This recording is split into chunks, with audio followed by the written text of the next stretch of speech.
Now that we have that done, I had a couple things I want to chat with you guys about because it looks like the Cosmic hype is getting very real.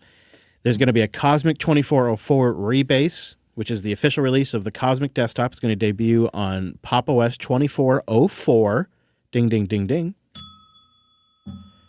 So you're going to be able to do 2404 LTS and use Cosmic DE, and I wonder about that. I wonder if they're going to, do like ongoing updates to Cosmic while you're just running on a 2404 base. That could be... Yeah, what's the update speed on that?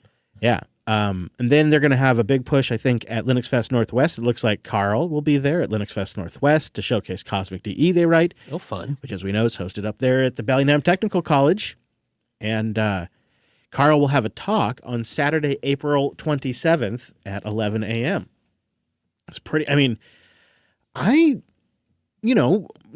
not saying this is going to be a smashing success, but I definitely am noticing a strong acceptance factor in the Linux community for Cosmic, where, I don't know, man, if you go back 5-10 years ago, I think this would have had the exact opposite reaction. I think there would have been a strong pushback about too many desktops. Yeah, well, I mean, I think even, just as Pop! OS was breaking away, even just at the GNOME level, I think even we had a little bit of a it really doesn't make sense for you guys to be doing this. Right. But I think that it's gone so well and folks generally like and have good experience with Pop! OS these days. So they've earned some trust that, they're taking a step here, especially with the underpinnings, right? Like new libraries and toolkits and language with Rust underneath. But they've shown that they know what they're doing. And it seems like they have a good understanding of the Linux desktop, at least in the particular realm they're trying to target. I'm going to try it. Yeah.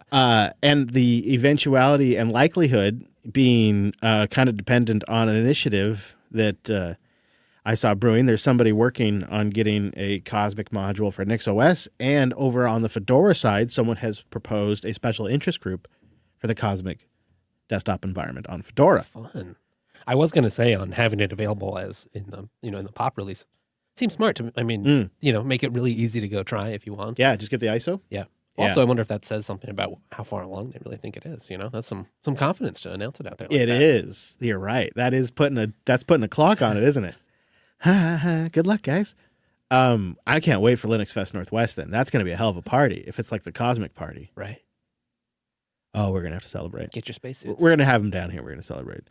Yeah. So this is cool because we have both Fedora and Nix. They're looking at very seriously packaging up Cosmic, at least if the special interest group gets traction. And yeah, like Wes said, you'll have Pop! OS as a front row seat if you just want to grab that. I'm here for it. I'm not exactly sure how I'm going to run it yet. What I would love, and I feel like this could be possible, is I'd love to have a nearly great to perfect experience on Fedora and Nix and not have to have Pop! OS. Make those other places feel first class. Yeah. If I could just have a really good experience, but not necessarily have to have the Ubuntu base, they could get me as probably a long-term desktop user, potentially. We'll see. I'm interested to see what they come up with because I think everybody's hungry for it. They're hungry for it. Now we've been going now here for about a half hour, so welcome into the commercial streams. I'm going to get the title bots going. We want your titles. We don't have very many people in the chat room this morning either. What, is everybody hung over from the big game? Big game indeed. What's going on? Little February slump. Can we pull West Texas Jeff into on air as well? Sure. Oh yeah. Thank you. Yeah, there's Jeff rooting for the Jeffs. Damn straight. Team Jeff. We got no mech. All right. What, are we missing something? Thanks, Is there guys. some sort of Linux party we didn't get invited to? Probably. Is there like FOSDEM 2.0 Right. going on? Boy, we got some mixed feedback on FOSDEM this year. Not really selling it to me. Not really selling it to me, I'll tell you. Got some mixed feedback on that. What about you, Brandley? I felt like you also were kind of feeling like maybe you were glad you didn't make it. Well, in past years, it's always been, this is like the premier European community event. You definitely have to go. But a lot of the feedback I read this year, and I don't know if that's different of this year or if I was just looking at it a bit more critically because I was like, what if I had been there? I heard a lot about like people just being disappointed by the space being too small for the number of people, not being able to get into rooms, not really, even bothering to see talks, but just kind of hanging out with friends and stuff, which has value, of course. So I don't know. I'm interested to see if it will evolve next year into something a little different, or it'll just be the same thing over and over. But yeah, what did you guys hear? Too hot, too cramped. Yeah. Which is really like, oh, that's the kiss of death for me. I don't and like I don't want that. Conference crud these days is a little right worse than it used to be several years ago. So I don't know. Sort of. I mean, I think we're already in the era, even in the conferences we go to sometimes, right? That like, and FOSDEM does a great job of putting the talks online. So like, are you going for the? I feel like the reason I would go would because it's such a mass of FOSS folks. Yeah. And like, right. you'd go for the social stuff. And then but the question for me is it worth flying there for that from here? But I think, if Brent, you happen to already be in Europe, that seems like it's an easier sell. You're right. That's a different proposition, isn't it? Yeah, I agree. Jeff was looking at the Scale tickets. I hadn't really noticed that they're doing this. Scale charges $20 to get in the expo. Now, remember, if you use the promo code JBFTW, you get like 50% off. But Expo Pass is $20. So like the social stuff like you're talking about. But if you want to go into the actual halls, that's $85. Like if you want to go to the actual talks, you can go walk around, do the social track. I imagine go look at the booths. I don't know if this is true, but I thought I heard folks saying this started as a way to sort of, make it easier for people who are not like coming necessarily. They didn't not in the Scale, but they're out and about. They see it's there. They're curious. $85. We do have a promo code. JBFTW. Yeah, which from firsthand experience, I can say works very nicely. Yeah, I need to register. You're right. So it's a much more reasonable is that price. a thing? Well, yeah, and that's just it. Is we sometimes forget, like we get to pretend like we're such big shots, like that we sometimes forget that some conferences still make us, they still make us register, as they should. I think the last conference I registered to was my first Linux Fest, actually. Mine, I think, was Red Hat Summit, probably. Oh, sure, yeah. Yeah. I wonder if the CEO even has to register for that. Well, yeah, that's the only way to get a badge, man. Yeah. Before we start the show, one last story just to talk about real quick, although I don't have much. But this week it got some coverage that the core Nginx developer has forked into free Nginx. He writes, as you probably know, F5 closed their Moscow offices in 2022. I no longer work for F5 since then. Still, we've reached an agreement that I will maintain my role in Nginx development as a volunteer, and for almost 2 years I was working to improve Nginx and making it better for everyone for free. Unfortunately, some new non-technical management at F5 recently decided that they know better than open source projects. In particular, they decided to interfere with security policy Nginx uses for years, ignoring both policy and the developer's position. He says it's quite understandable. They own the project. They can do anything with it, including doing marketing and motivated actions, ignoring developer positions and community. Still, this contradicts our agreement, and, more importantly, I no longer am able to control which changes are made to Nginx within F5, and no longer see Nginx as a free and open source project developed and maintained for the public good. As such, starting from today, I will no longer participate in Nginx development as run by F5. Instead, I'm starting an alternative project, which is going to be run by developers and not corporate entities, freenginx.org. The goal is to keep Nginx development free from arbitrary corporate actions, and help and contributions are welcome. I hope it will be beneficial for everyone. Wow. It's times like these I'm glad that, we have the code. Sort of like, who knows what's going to happen? Do they both stay developed? It's a weird new era, but in the meantime, Nginx is just going to keep working. Yeah, in the meantime, we've got the code.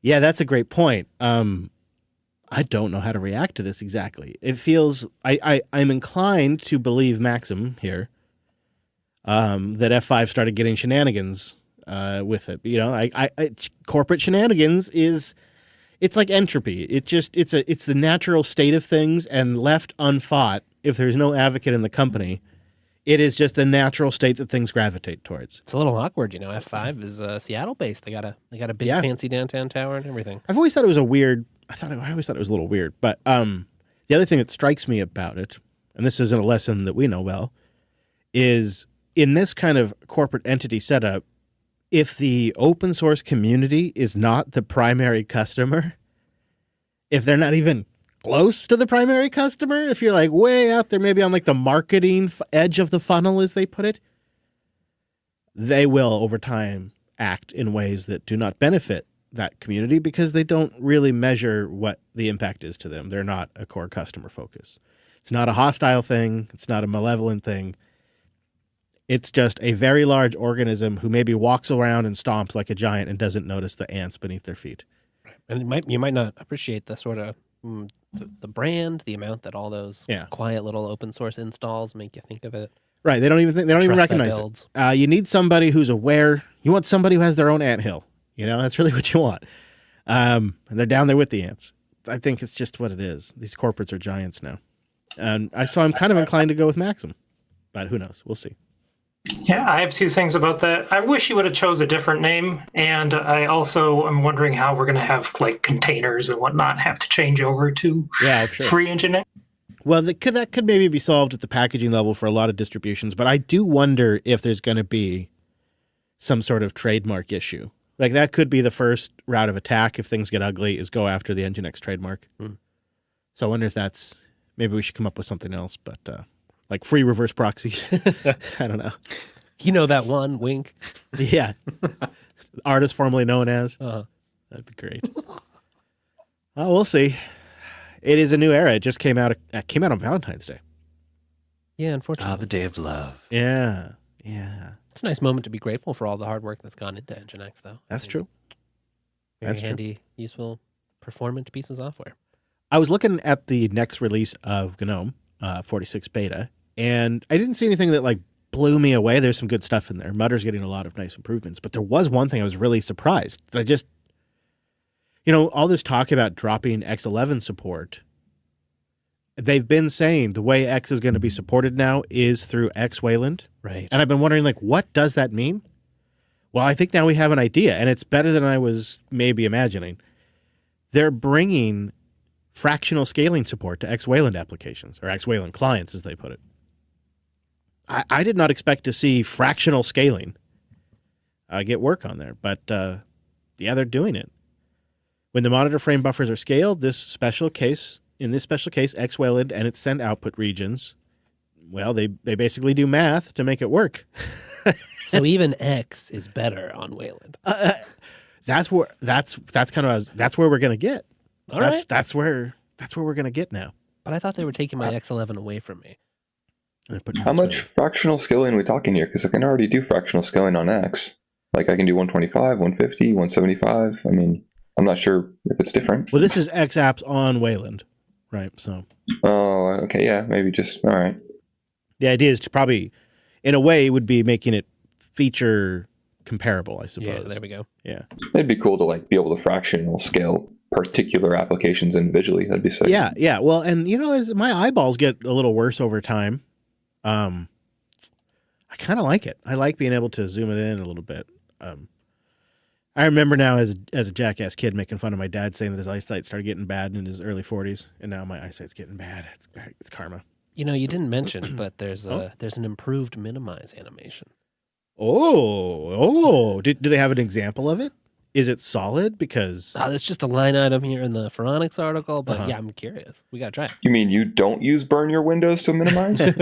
Only sometimes. Oh my God! So for Dylan, and he's stuck with it. He loves it, I guess. For Dylan, when a new window gets created, if you go in Plasma, one of the things I love about Plasma is they have all the K1 effects, and then like so many other things, you can click to download more, like that people have created, and then they have that built-in UI. I just love that they do that, and they have a Rick and Morty portal gun UI. So new windows come through a green Rick and Morty portal, and then a new window appears. Amazing. Nice. That's how he's stuck with it. He's been using it the whole time. That's like the hardest opposite of using something like XFCE. I can possibly imagine. Oh yeah. I have to turn on wobbly windows on all my machines. Absolutely. You gotta have wobbly windows because it's one of the feedback mechanisms of how your machine's working. Because if there is jitter in that wobble, then you know that something's up. But when that wobble's smooth, your system is running good. So I'm looking at smooth wobble. I mean, back in my day, I had hard drive noises. I could tell you the internet speed based on the sound of my modem. I could tell you like how fast the floppy disk was writing. You know, that's good versus that's slow, right? You know that there's a difference there. Like you learn to appreciate that stuff. Kind of miss that now. All right, so I specifically remember the sound of your disk, like a CD drive, trying to do error correction. Oh yeah. You're like, oh no, this is not going to be good. Scratching your CDs over there, huh, buddy? Those CDs got, you know, those early fast ones got so loud. It's so cool to be able to burn CDs, though. I kind of wouldn't mind doing that still. I still have some you can, I mean, they've been on the shelf there for 10 years now, but you're more than welcome to have a few. I feel like for the first like 20 years of my you know, like my early 20s, I mean, I feel like those spindles of blank CDs that had like Sharpie written different distros were just all over the home office all the time. Somehow it's more exciting, like you're doing an action. I don't know. You know, these days you're like, oh, my data synced off to some cloud endpoint, and it just happens in the background. But there you're like, okay, what's going to fit on this disk? And then I'm going to hit the burn button, and it might fail. Yeah. Well, and it was also like a big topic of conversation about like what packages are they pulling so it can fit on the CD? Like, right. And then, you know, if you really wanted to show your support, you'd get the 6 CD set so you could do all the packages. Yeah. That's fun. But you could think about archiving to Blu-ray. Yeah. I think Wes has got it, though. It's tape. That's the way to go. You know, though, I was thinking about this. When I was a kid, and I probably imagine when you boys were kids, like the family would have like a computer den. Sure. A computer room. Uh-huh.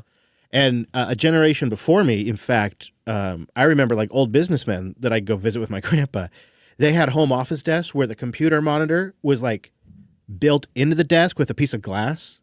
So the monitor was inside the desk and they were looking through their desk. And I thought that was really wild. But you remember, it was really, you'd have a big piece of furniture. You'd have the computer desk. Sometimes you'd have like the PC inside a drawer so you could really cook it, you know? Yeah. And you'd have the speakers, the big computer speakers. And of course, you'd have the keyboard and mouse. And then as we've gotten... Maybe there's a printer next to it. Oh, definitely a printer. Yeah. And then as we've gotten more mobile with laptops, of course, and then phones, I feel like the computer den has kind of gone away. And now it's like we could be sitting on the couch and you're looking at a screen. But I could almost see a return to the computer den with VR.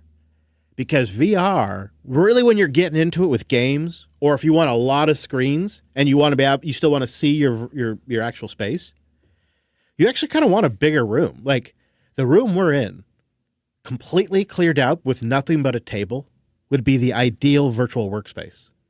It'd really be perfect because you want all this room to move around so you can punch at stuff and put windows everywhere. Be real active. Yeah, because otherwise, they're really kind of, if you want that kind of experience in a small environment like I have at home, or what Brent and I were talking about earlier, you kind of have to go into a virtual environment. You know, you have to go into a virtual space station or something that seems large, that gives you that effect. But I could see if VR was really popular, people would have like a VR room. Yeah, some open space just to VR in. Kind of like a computer den. So we have a lot of the booths that are about the VR stuff. Should we try to sort all of them? No, maybe not. Good. I just don't want it to get tedious. Like, do you want to have a VR section or something? What do you think? What's the easiest thing to pull off there that we could do now that we're already live and about to start the show? I could try to go through them real quick. We've before tried to condense similar ones. I think I'd like to do it now a little bit if we could, so that way Drew doesn't have to do it in editing. I'll place a song. Let's take a look at it. See what you think. I'll place a song. Okay. And then I think I'll start from the bottom. And all right. Well, are we moving them or trying to condense them? Like, do we just want them all in one go? We want them. I was initially thinking condensing them all together and then seeing if there's any overlap. Which is kind of what you're talking about doing, I suppose, really, right? Is that kind of what you were saying? Yeah, I'm, or at least part of it, yeah. I mean, because we could just group them all together and read all of them, but probably some of them are going to have some overlap. Yeah. So I guess group them and we can figure it out from there. Yeah. All right.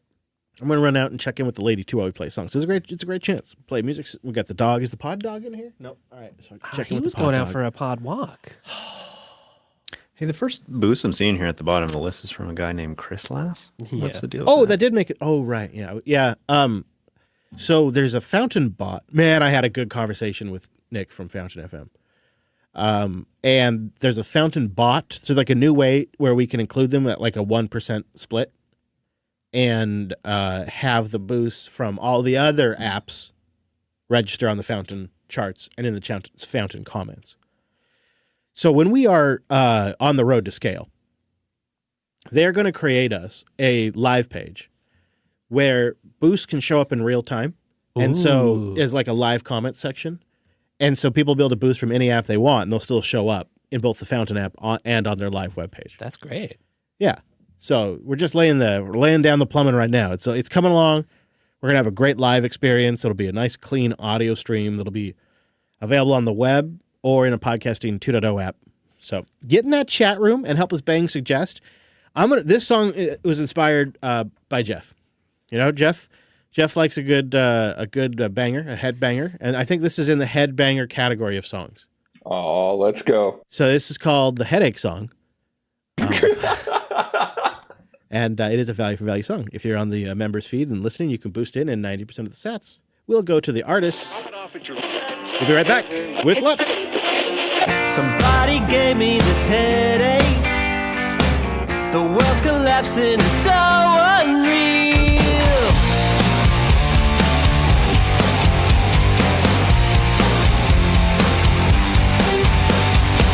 Somebody wake me, I can't see.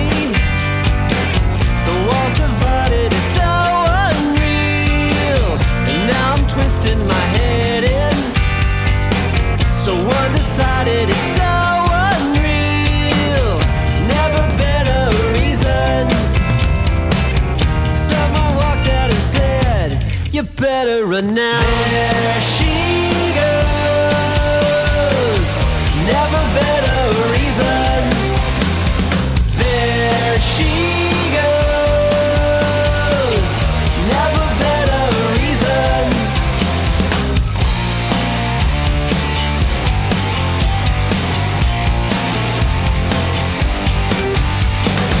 Somebody breaking and shake me. Locked up inside and it's so unreal. Can feel the use of sustaining. Hostile asylum is so unreal. Never been a reason. Someone walked out and said, you better run now. There she goes. Never been a reason. There she goes.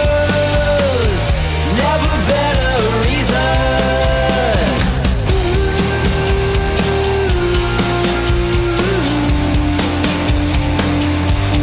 Well, I'm happy to report, and I think I'm going to put this in the show too, that the Linux Fest Northwest schedule is live. I'll put this in the live chat room, and then I'll also put it in the show notes. It's real. It's happening. Boop, boop, boop, boop, boop, boop. Boop, boop, boop, boop, boop, boop, boop. You know, that's what I say. Boop, boop, boop, boop, boop. I'm going to grab links for that while you guys shuffle over there. All right, I think I got them all in a section. Attaboy, Wes. Look at you go. You seeing any of repeaters as we get into it?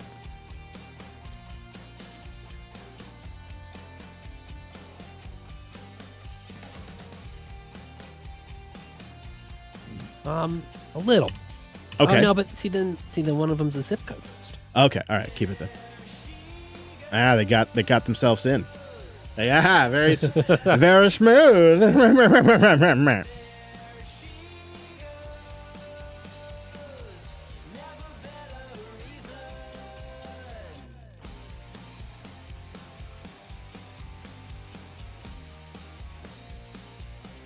Hey, Brentley. Never mind. That's me. Oh, okay. I summarized Brandon's email in the show notes there because he started with a lot of praising, which was very sweet, but we don't need to. I read the praise. Yeah, and it hit it's home, very nice, but- isn't it? It is nice. Yeah. Yeah, But I've been cutting it out, but it's still nice. I'm glad you saw it. LFNW schedule is live. Boom. Got that. God, we're just on top of it. It's a huge dock again, though. Hopefully, it's not as big long as it is dock-wise, lengthwise, and runtime. Because I tried to promise Drew a shorty. But I can feel a longie in there, guys. I can feel it. We'll be all right. Okay, everybody. Yep, right. PSA, remember, it's a good tip. Don't dehydrate yourself while you're listening. You need to go out there. You need to stay hydrated. Come back, sit down, keep watching. Go out there, get your water.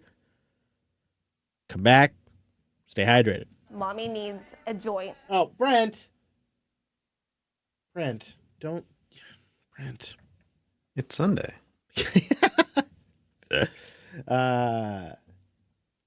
Classic Chris and Neil pictures on there, huh? On where? On the Linux, really? There's pictures of me on the. Oh, right there. Why am I on there? God, I do love that photo though. That photo is from Linux Fest Northwest. Or I really. Did you know I took that photo? Yeah, I really was just getting into it, you know. Oh, Chris the Devil. I just have this little. I have like. It sounds like this pile. It sounds like I'm getting out of. Listen to this. It sounds like I'm getting out of Rick Sanchez's car. Not enough burps. It's just it's just a couple of Red Bulls, but Jesus. If you'd like. Yeah. What am I pulling up? The dock. Oh, the show doc. Okay. You know the one that you have open. Yeah, the show doc here. Okay. Yeah. What about him? So go down to the boosts. BOOST. This is a big. Yeah. Okay. So there's this VR set boost section, which we can move, but that's right first. And then over here, so like after this one, I think I cut to which it turns out you can use HTML comments in here, and they won't show up in the rendered. Whoa. Which I had no idea until just now. So there's one that I. Yeah. Okay. Oh God, that's weird, Wes. Which we don't have to do it. No, that way. it's cool. No, it's cool. It's cool. Yes, it is cool. Thank you. No, and that's there's great. One other one. Okay, so for the boost, we'll go by the rendered section. Yeah. Yeah. All right. And I just want to make if that was what we can put them back in if you'd like them. No, that's perfect. I think that was good. That's just the right amount. Thank you. Perfect. Wow, you really banged that out. Look at that. Look at that. Wes paying everybody. Well, I think Brent was helping. Brent and Wes paying everybody. I was trying to help, but you know how when you start at the bottom and someone's working at the top and the whole document moves down and up and down and up, and I just let Wes. I crave ZFS. So if we were going to set up a new node, which file system should we use? Do you think we should use Butter, ZFS, and we're not doing any fancy RAID or anything like that. It's just a disk, 2 terabyte disk. That's what I have. How much do we care about the data and how much is performance? Well, if it's a concerned? blockchain, I mean, I don't know. You know, can you just rethink it? I don't know. Yeah. Although if Brent's node is any freaking less, then you can't. It's been a week now. Hey. Or it's an excuse to try Bcache because we can just resync it. I knew that's where you're going. We have a lot of good options. I mean, especially with Nix OS, I mean, ZFS is. You could talk me into it, although I have had times where Bcache modules won't build during certain updates. Well, that should be easier now that it's kernel, at least. Yeah. I don't know if we're on that kernel on that machine, but we could be. I don't think we are. I think we decided to go LTS on that machine. Yeah. But, My vote would be ZFS. Yeah. Yeah, good vote. I crave ZFS. Definitely could. Plenty of RAM, plenty of processor. If it's the root file system and it's a single disk ButterFS. No, it's not the root. It'd be a separate disk.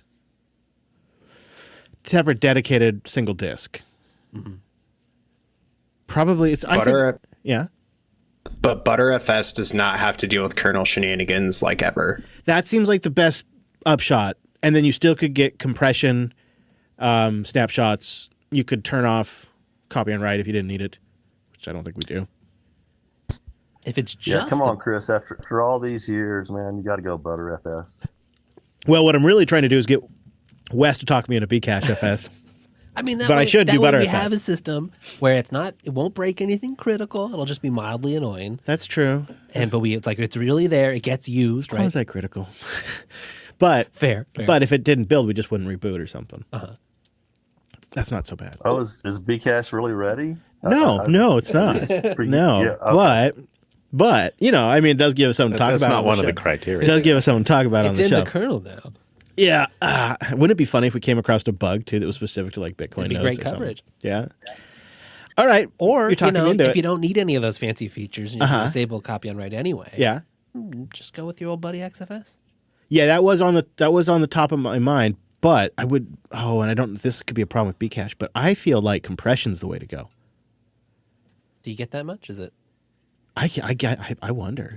Is the blockchain meaningfully? I want to look that compressible? up, but I have to wonder, right? Plus, then you're just also reducing writes as well, and reads. So there's that. There's longevity. Because it's an SSD. Mm-hmm. It's a solid state, Wes. Oh, one of those fancy new ones. Yep. I hear people are gonna like them.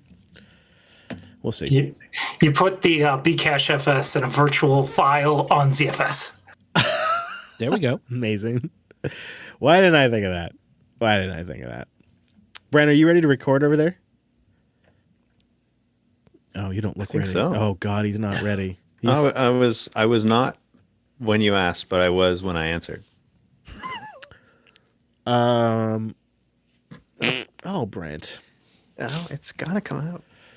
So I think you could ask me that first bullet point in the pre-show. Maybe you could ask me as a question, just to kind of kick the pre-show off, and then because otherwise it's a lot of me talking. In the pre-show section there.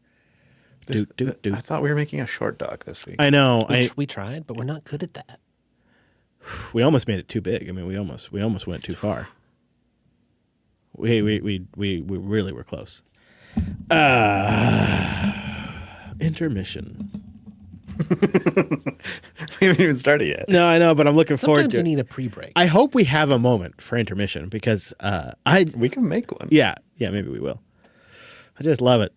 I noticed that YouTube automatically picks that up for us in the whole show recording that we post there. Yeah, which also credit in the bottom. Yeah, and it gets me in trouble too.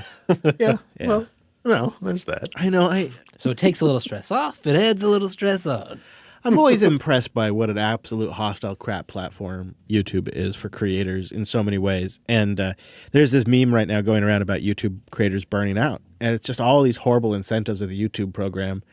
And now, because of the ad winter, every YouTuber out there now has ads additional to the ads that they play on their YouTube channel. So you're getting like built-in ads, plus the YouTuber is baking in their own custom boutique ads. And then there's just like so much of that across the platform now that it's become formulaic and frustrating as somebody who creates content. It's like, come on, try harder, guys. And so I'm finding like a whole new way to struggle with YouTube. That's great.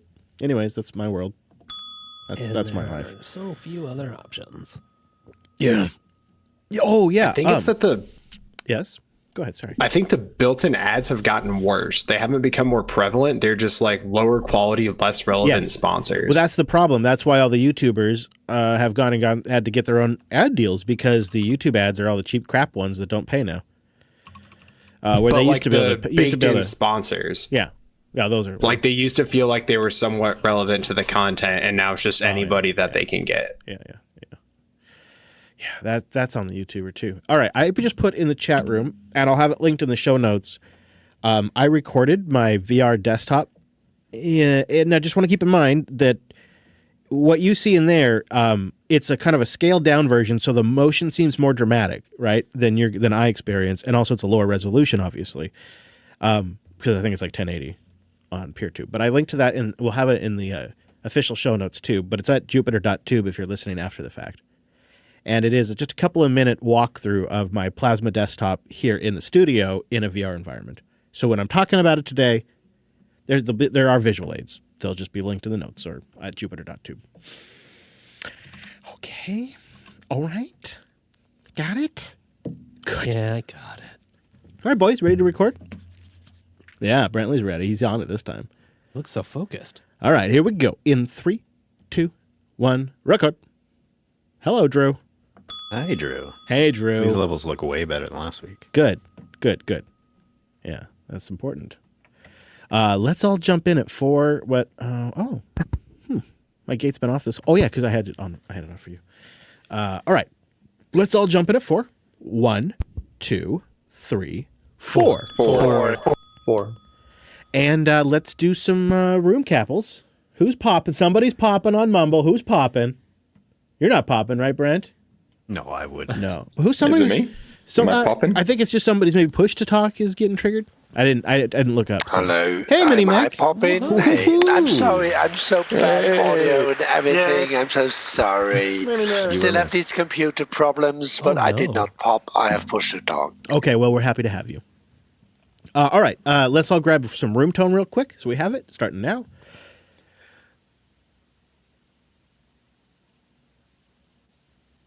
Well done. Gate on. My room is so Gate tiny. on. Are you feeling good and quiet over there? You feeling good? I'm excited. We don't have it figured quite out yet, but I think by the time we go to Texas, we'll have a diesel heater in Lady Choops. Oh, fun. It's going to be so great for the next winter. It's going to be so awesome. Man, she's really just get one little project at a time. Careful, it almost sounds like you're challenging Mother Nature. I know, right? God, no, I don't. All right, Brentley, when you were ready, sir. Chris, it feels like the world's got a renewed interest in VR, but you've been looking at this for a little while, right? I think I first took it really seriously back in mid-February of 2022. We were researching for Linux Action News, the Simula VR. Remember this, Wes? I do. Yeah, the little, I think it's an i7 maybe, so I shouldn't call it little. No, yeah.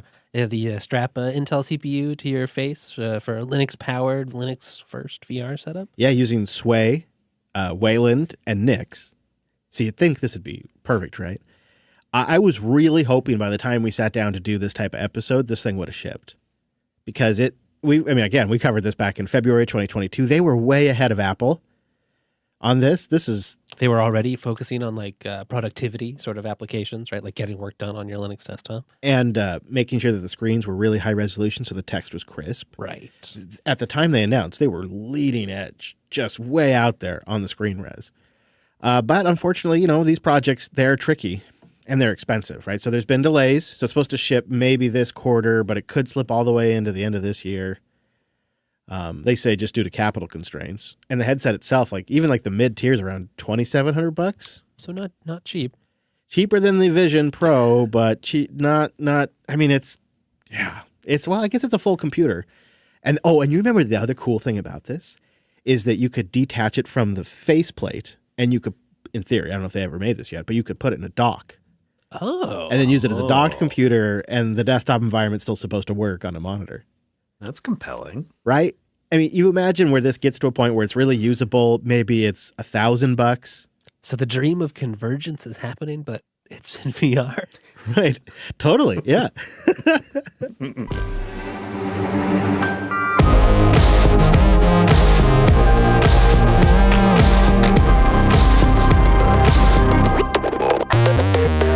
Hello, friends, and welcome back to your weekly Linux talk show. My name is Chris. My name is Wes. And my name is Brent. Hello, gentlemen. Yep, well, coming up on the show today, we're going to deep dive into my recent VR desktop experience. There were glitches, there were some definite gains, and there does appear to be an open source future. We'll get into all of that and how it was using Linux in the immersive VR realm, and what some roadblocks might be that you need to know about, and what hardware you should probably get. And then after all of that, we'll do it with some... And then after that, we'll round it out with some boosts, some picks, and a lot more. So before we go there, let's say good morning to our Mumble Room. Time-appropriate greetings, Virtual Lug. Hello, hey Chris, hey Wes, and hello Brent. Hello, everybody. A couple up there in the quiet listening as well. We got great showing there in the on-air room. That's pretty awesome. Nice to have you. It is. Also, shout out to our friends over at Tailscale, tailscale.com/Linux Unplugged. That's where you go to support the show and try it out for 100 devices. Woo! Yes. That's a lot of devices. You really got to try hard to hit that limit. Yeah. I might get there one day because I put my applications on Tailscale. I put all my mobile devices. I put my set-top boxes are on Tailscale. I can take my set-top boxes and plug them in anywhere, and boom, they'll still connect to all my media. I do my networking over Tailscale right now, and it's all protected by the noise protocol, which WireGuard uses. Yeah, I know. You can get up and running in just minutes. It is really great. It'll change your networking game. 100 devices support the show. Tailscale.com/Linux Unplugged. Before we get into the show, though, I have big news that I'm really excited to share with you. Fountain FM reached out, and they wanted to talk to me because they noticed something about the show. They noticed that we are not a Bitcoin-specific podcast, but we've been getting tremendous support from our audience via boosts. But not only that, they're good quality boosts, like good messages, clearly an intelligent community, and they want to work with us to implement a feature or fix a bug between now and every week leading up to our departure to Scale. Wow. So if you've tried Fountain.fm before, or if you haven't tried it yet, give it a try and boost in with what you would like to see fixed or done differently, or a feature that you'd like to see added that's preventing you from switching.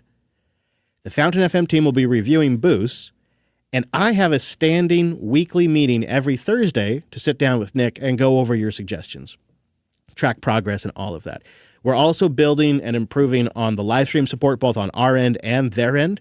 So here in JBHQ, we're working on getting the LUP feed podcasting 2.0 compatible by the time we leave for Scale.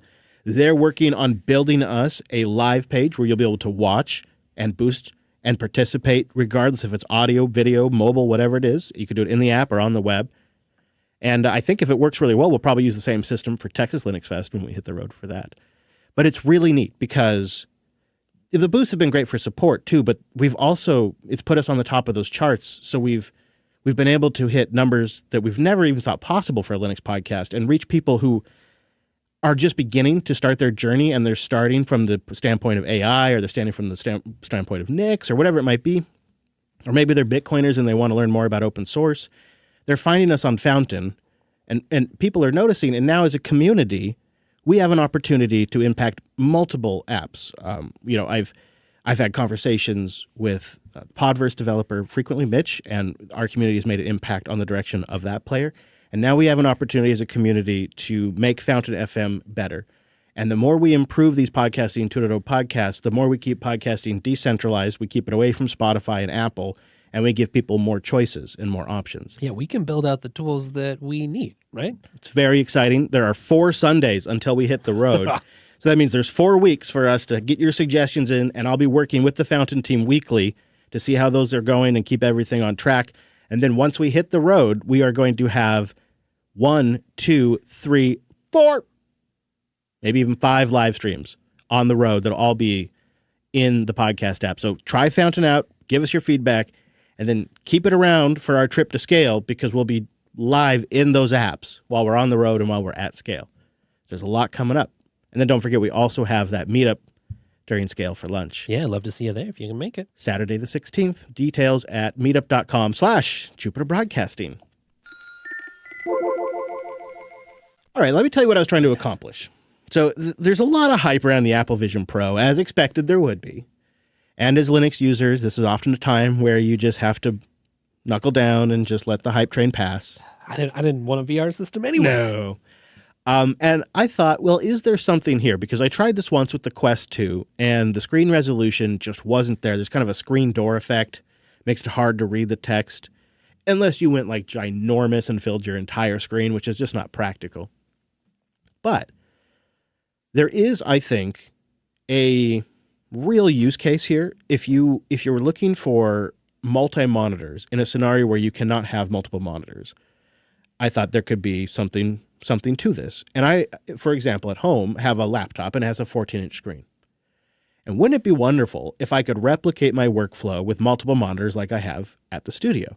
Because there's been times where I'm working at home and I'm like, oh, forget it. And I pack up and I drive into the studio just so I can work with a couple of screens. Yeah, I mean, it can be, it doesn't matter for all workflows, but for certain tasks, you got a lot of data you're manipulating, you got multiple things going on. Yeah. You're just so much more productive in that. Doing research and notes and chats, and and especially like if we're working on something together, it's nice to have that going in one window, and that's just not practical when you live in an RV. Or a small space at all, or maybe you just don't want to invest in a bunch of monitors.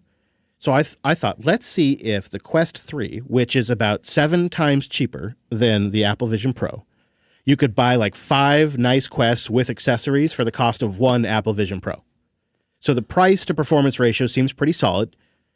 The Apple Vision Pro has higher resolution screens, but the Quest, I think, has a higher refresh rate and a wider aperture or, point of view. So there's pros and minuses to both.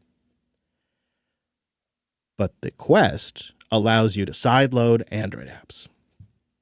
That's what really was a breakthrough moment for me when I realized if I could bring my Linux desktop into a VR and have multiple screens and run a couple of Android apps, like maybe Element and Telegram, a couple of other things, email app, things like that, maybe we have something here.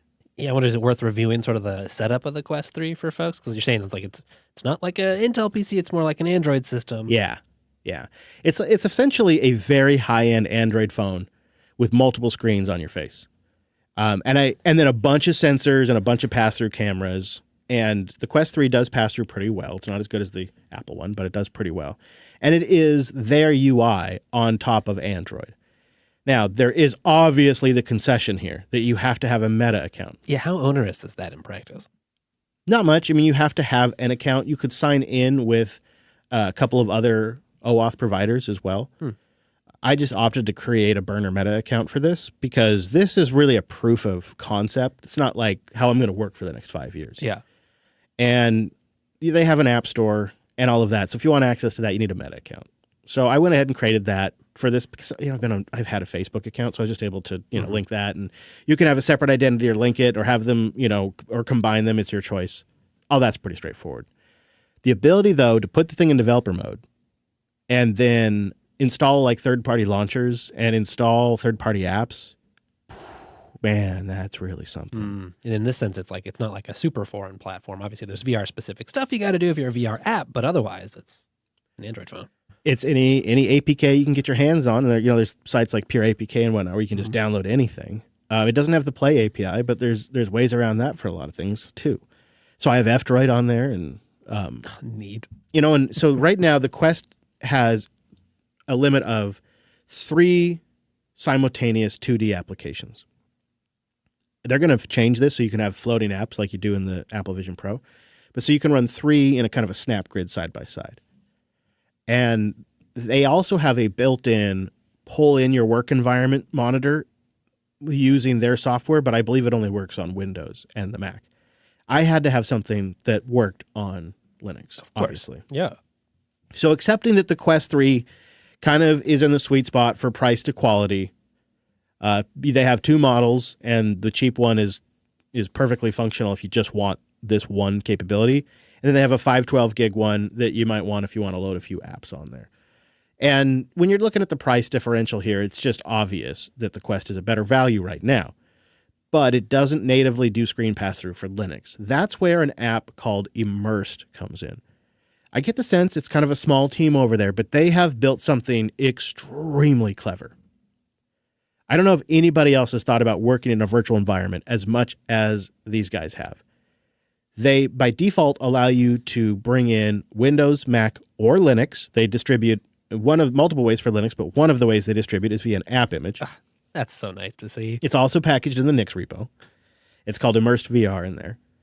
And it also will encourage you and suggest that you install video for Linux Loopback and a couple of. It also will encourage NVIDIA GPUs, but it's not required.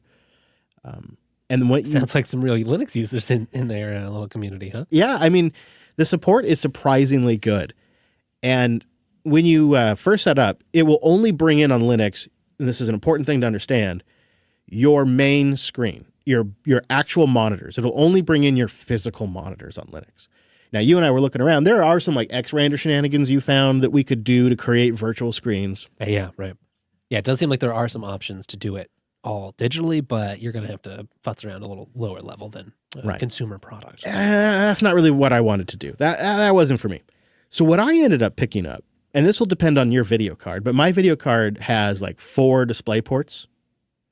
So I ended up picking up a couple of dummy DisplayPort adapters. And you pop those suckers in the back of your video card. And yes, you do have to deal with the virtual monitor stuff, but you pop those suckers in there and they will immediately come through into the immersed environment as full screens. And because the system thinks they're hardware, you get full acceleration. It was easy to watch video and all of that. It worked really, really well on Linux. And it was a very straightforward way. Didn't have to mess around with xrandr, didn't have to screw around with any of that stuff. I just got a 3-pack of these DisplayPort dummy adapters off of Amazon, popped them in the back, and I had all the screens I needed.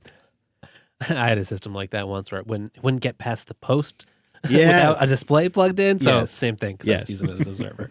Once you're in, you can set a virtual environment that could be like a space station that's orbiting Earth. You can be in different kinds of offices. It creates a VR world that is really, really tames the ADD beast and lets you focus. And that was another thing I found very appealing. Or you can set a 360-degree photo of your own, which uses less resources than a virtual environment. So that you're kind of starting with a whitewash. So you like blank out the room you're in, and then lay your stuff on top. Yeah, and you pull in your screens, and you pull in your webcam using VL4 loopback. Right. So you get a virtual webcam in the immersed environment so you can participate in video calls. It's a little cartoony avatar, but it works.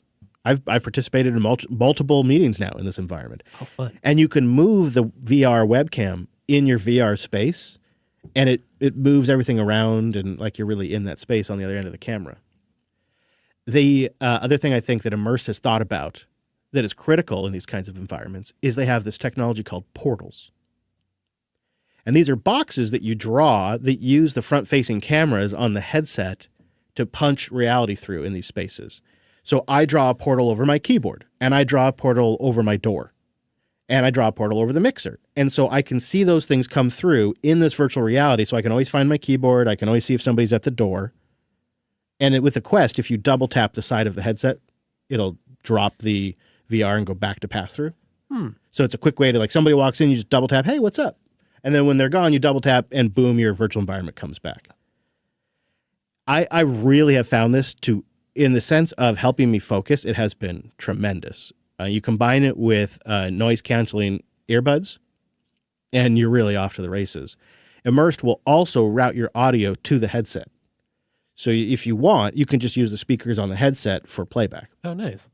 It's a really well-done application. I think they're a growing team over there, because I've noticed the support can be a little slow. But what they've built is it's so far beyond what even the technology today is capable of that they really could just keep doing what they're doing, and the people will just start finding the app more and more useful as the screen resolutions get better. So what's the performance like? Because you're having to send stuff over to your headset, right? And there's some agent running on your Linux system. Yeah. It is all, I think this is one of the downsides, is it is all running in user space. And depending on how you have it configured, like by default, it's running over the network. Right. So the headset's on Wi-Fi. So you need to have pretty fast 5 gigahertz Wi-Fi. Or you need to hook up over USB. If you hook up over a USB, you don't get to use developer mode on the headset, which is how you install side-loaded APK. So there's a little bit of, there's a little bit of the give and take depending on how you want to do it. So now I got to buy two. Yeah. So I think the biggest disadvantage is it will put a load on your PC, especially if you're not using video acceleration. But I didn't try it on any super high-end systems, and I didn't find it to be a big problem. And I never really had an issue with the Wi-Fi performance for most use cases, which was web browsing, maybe watching a YouTube video, or participating in like a Google Meet. Yeah, how'd the YouTube video playback go? Smooth, great. All of that, really good. I never actually had any performance issues with Wi-Fi mode. Wow. I never needed to hook up USB. I'm on the same floor as the 5 gigahertz router, though, so that probably helps. And then the PC I'm connected to is on Ethernet. So I think that helps, too, with performance. I noticed in your notes that you've shared with us here, something about a whiteboard? Yeah, I love this. So you can pull up on demand. So with the Quest, you have controllers. And with these controllers, when you rotate them, you get a series of virtual commands in your environment that you can call up. Like I can invite you into the virtual world so you could hang out in my office with me. Or one of them is you can summon a whiteboard. And then when you summon the whiteboard, your other hand turns into a marker. And then you can just really quickly, so it's this action where you turn your wrist, you tap, and then you got a marker and you just note it down really quick. Okay, and then what was like, could you write clearly? What was the like? I mean, at first UX? It was sort of jokey, and I was trying to draw inappropriate things. And then as I practiced drawing those inappropriate things, I got better at it. There is really good, I don't know what Meta's using, but there is really good voice to text on this thing. The microphone isn't fantastic, but yet it manages to nail the transcription. So that you might be able to do that. I haven't tried that. But you got to remember, in this world, I'm bringing in 3 or 4 of my computer screen, so I almost always have notes up on my computer screen too. Yeah. So Well, I'm wondering, what about like diagramming or, Oh yeah, for sure. laying stuff out on a nice digital whiteboard? Oh, I love the idea too for some sort of like group meeting where we're planning something. I could really see that working, where we could have diagrams and we could bring stuff in from our screens. There's really unique things about it that give you kind of this, oh, this is so neat kind of sensation. But as time goes on, what I found the most useful about it was this ability to just immediately pop the VR headset on, screens come back, I resume work, I deal with something, either using one of the native Android apps or in the immersed environment, because immersed is just an app that resumes immediately. And then when I take the headset off, it's all gone. Like whatever I was just dealing with, the whole my office, it's gone. And it's like for somebody who has a hard time with context shifts sometimes, it is the definition of a context shift, because you're shifting into this different reality. Pulling this strap off your face. Then you rip it off your face and you shift it again. It works. It really works for somebody for me that has a hard time with context shifts, where moving between work and home and dealing with something can really be a costly time transition for me. It's been hugely helpful for that.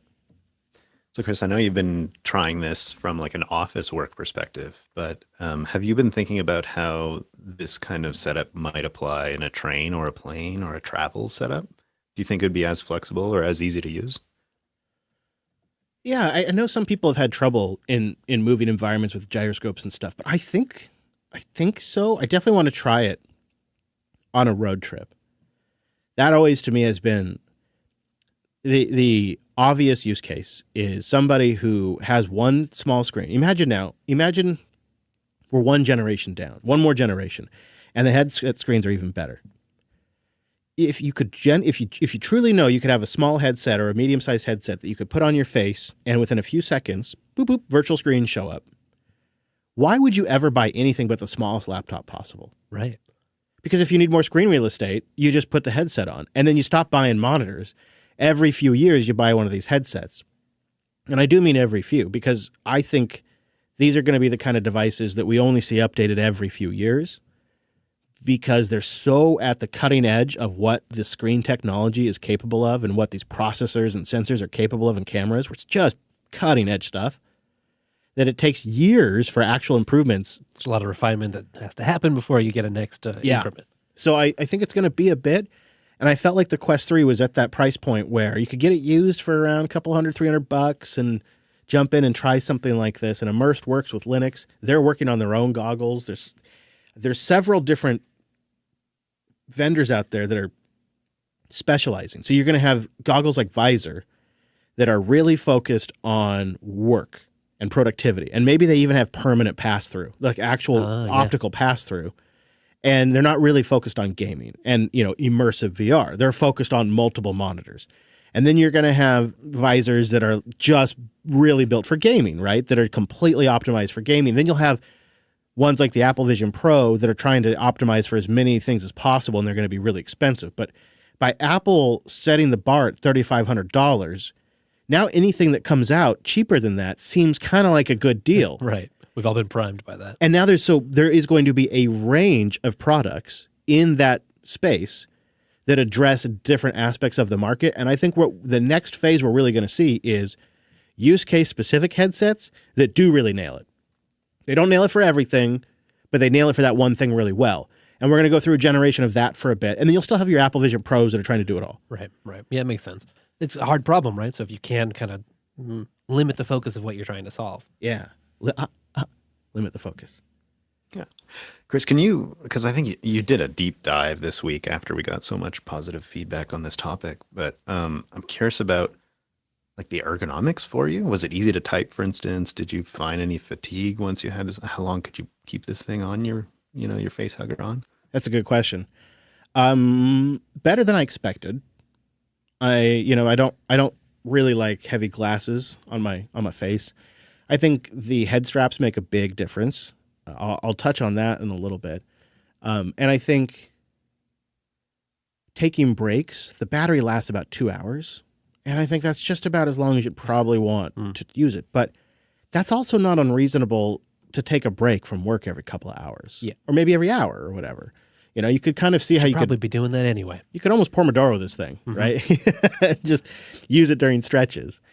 So I think everybody's different. But everybody that tried it in the family, as long as they got everything right with the straps, which takes a little bit to figure out, they found it pretty comfortable. Just a little side note before we move on, and we talk about the state of open source VR. The nice thing about the Quest platform is that is side loading, in my opinion. And there is the SideQuest community, which is a community app store. There's a culture around side loading with the Quest headset. And I don't know, did you see that Zuckerberg released a video where he compared the Quest to the Vision Pro? Mm-hmm. In there, he makes an interesting comparison, which I don't know if it's really true, but the comparison he said is that the Quest is the open platform and that the Vision Pro is going to be the closed platform, and that they're going to bet on the open platform. And he kind of implied that we're going to see more things that make it open. But I think what he was talking about when he talks about it being an open platform is you can sideload apps. And that has absolutely been a quintessential aspect for a little more tinker, maker, play friendly than the very closed walled garden of our Apple buddies. Yeah. And it works because I've been able to load the apps I need, and it's not pretty, but I have a custom launcher now that I like a lot. I'll try to find a link for it, and I'll put it in the show notes. My absolute favorite find has been a 3DS ROM emulator. The 3DS had a 3D screen on it. So how would you ever replicate that experience on your computer? Right. You can't. But VR, it's great. It's fantastic. And it's a huge screen. And I never really got to play the Mario 3DS games, just the timing when it came out. And now I'm playing them, and they're fantastic. And I took the Atari VCS controller, the Bluetooth Atari VCS controller, which just shows up as a generic Bluetooth controller to Linux, paired immediately to the Quest 3 headset. So I'm playing Mario 3DS with a Quest or an Atari 3 Bluetooth game controller paired to the Quest headset. It's a wild, different mesh of technologies, but you just couldn't have that experience on the Apple hardware. Oh, Kolide.com/unplugged, KOLIDE.com/unplugged. They got a dashboard for Mac, Linux, Windows, iOS, Android. Put it all on one single pane of glass and make sure things are working before they connect to your network. When we get on the other side, Wes, maybe you could start this with we had some great resources sent in, and so we just did some digging, and then maybe I'll kick it out from there. I don't know. All right. Yeah, I don't. Hey. Oh, go ahead. Yeah, go ahead. I have one question about the whole virtual tablet part of the 3DS emulator. How do you use the bottom screen? Yeah, unless there's another way, you got to keep one of the Quest controllers handy, and then you shoot at it, to get the feather out of there or the power up out of there. So that's a little annoying because you got to take your hand off the controller, but yeah, I mean it works, right? I just keep it next to me, so it's just right there by my leg, and I just like an old West shooter, like a fast shooter. All right. Well, besides your hands-on experience, we also got some great feedback around VR and open source software, which triggered a whole other round of research. There is way more going on than I think either one of us realized here. Yeah. And in some ways, a couple of areas, it might even be ahead of the commercial stuff. All of it, though, very much seems like, as we look over it, a very much roll your own, depending on what you want to get done. Like if you want to game, you go one route. If you want to do productivity, you have to kind of go a different route and use a different stack. One resource that was sent in to me that just seems like the best is a Linux VR Adventures wiki, which we'll have a link to in the notes. Extensive documentation for this area. And when you read it, you can really tell most of this stuff is using Steam VR. That makes sense. Steam VR is a little buggy on Linux.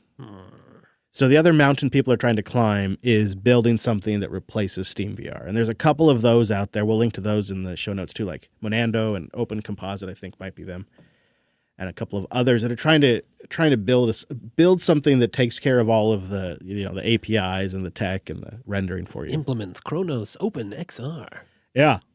Yeah. But it's funny watching through this, just doing the research and chatting with folks in the Matrix chat room like SoFi. Shout out to SoFi. just in the last 30 days, stuff is moving very, very, very fast. Like we will have in the notes, we'll have linked a totally smooth VR experience for Linux desktop. You're bringing in multiple windows. So instead of immersed, where it's an app, and I'm pulling in virtual screens, and I'm just essentially doing a large virtual monitor array. What they're working on is the virtual environment is the desktop. And then you just have screens everywhere. Yes. Yes, in a 3D space. All right. Yeah. That's a little bit different of approach, but it's one I think that's more direct, it's way cooler, but it's going to take a lot longer to make that work right. It's more like how the Simula is doing it. Yeah. So there's an impressive amount of work happening. What is a little tricky about this, and why I realized we haven't really been hip to it, unfortunately, a lot of this work's happening in Discord. And so there's just not a lot of ways to capture that publicly. If you're not hanging out in those rooms. Yeah. Right. When you jump in there, you're blown away at the work that's getting done. But outside that Discord community, it's crickets. And you don't really know what's happening until you see like somebody post something on Reddit. Like, here's a video. Like, where did that come from? It's all happening in these Discord chat rooms. So they have some of it mirrored to Matrix. So I will link to that if we have that handy. So that is good. You can kind of do a read-only version. So that's how I've been kind of following along. Oh, nice. I do appreciate them bridging that. And then speaking of SoFi, he's packaging this stuff up. So when it's kind of ready to try out, it should be pretty approachable for the Nix community. He's creating essentially a module that you'll be able to just install VR, enable VR mode. Oh, that'll be slick. And it's going to pull all this in and configure your system for you, your Nix desktop, to work in VR. It's early, but these things are coming along. And when you look at, I think, your best route today, I think it's going to be a Quest 3 with Immersed.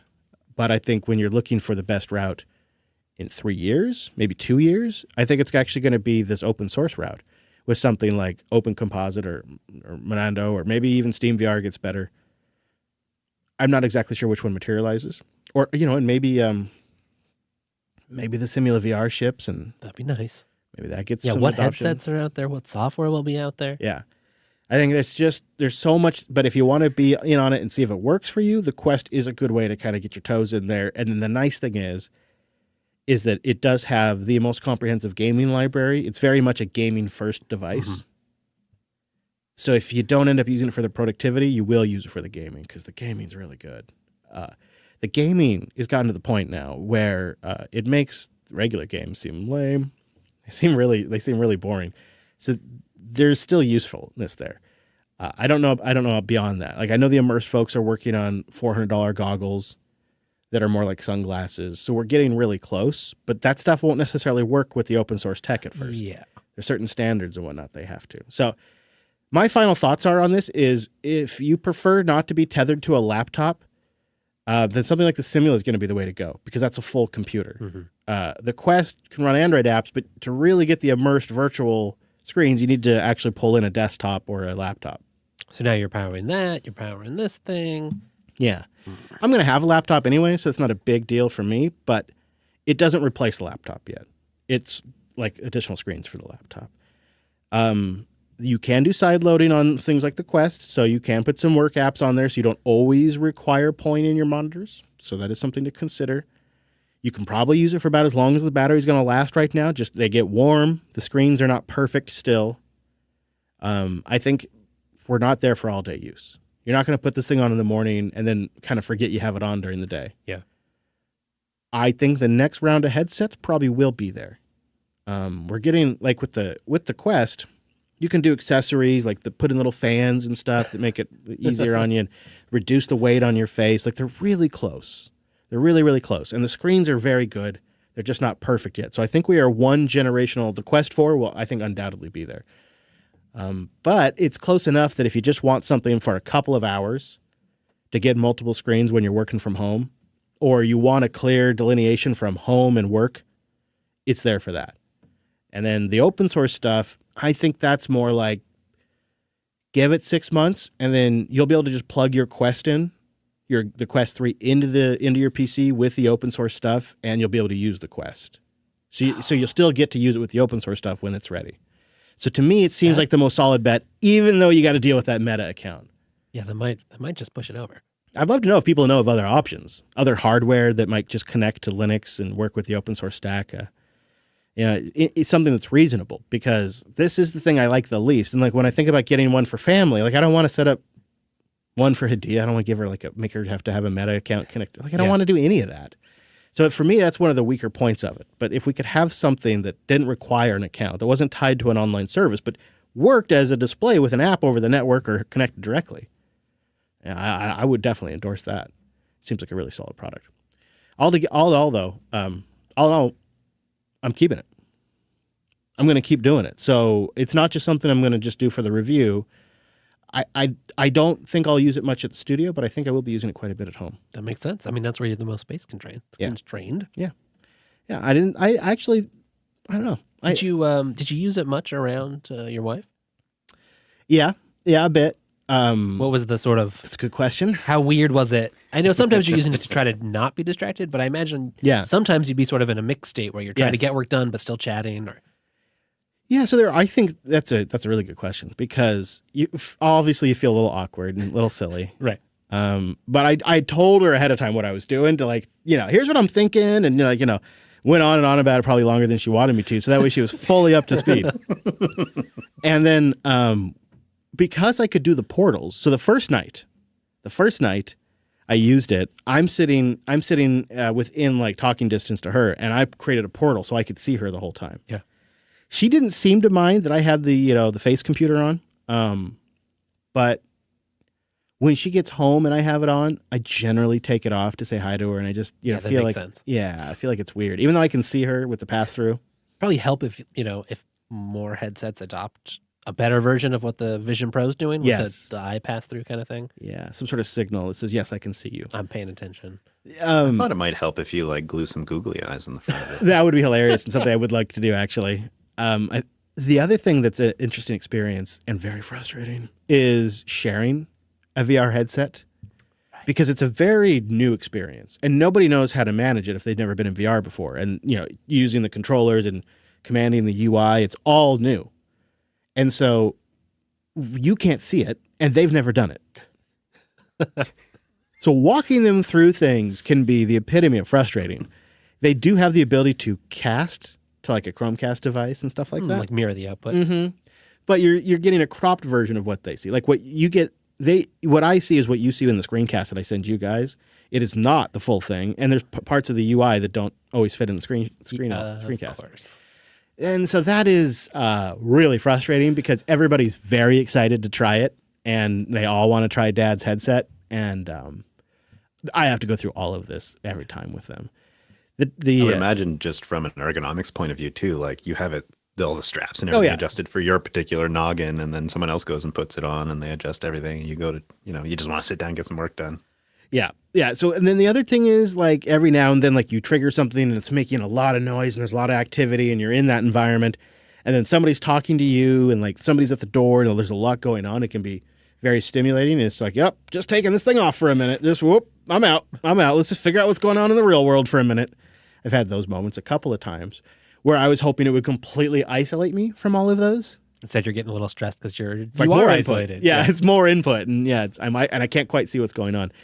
I suspect that that's just learning to use it when there's not a lot of family running around versus, Right. When do you use it? When do you not? Yeah. Yeah. Am I on a road trip for a month to Texas and back, and it's just me and Hadia in the RV, and I just want to bring my screens with me?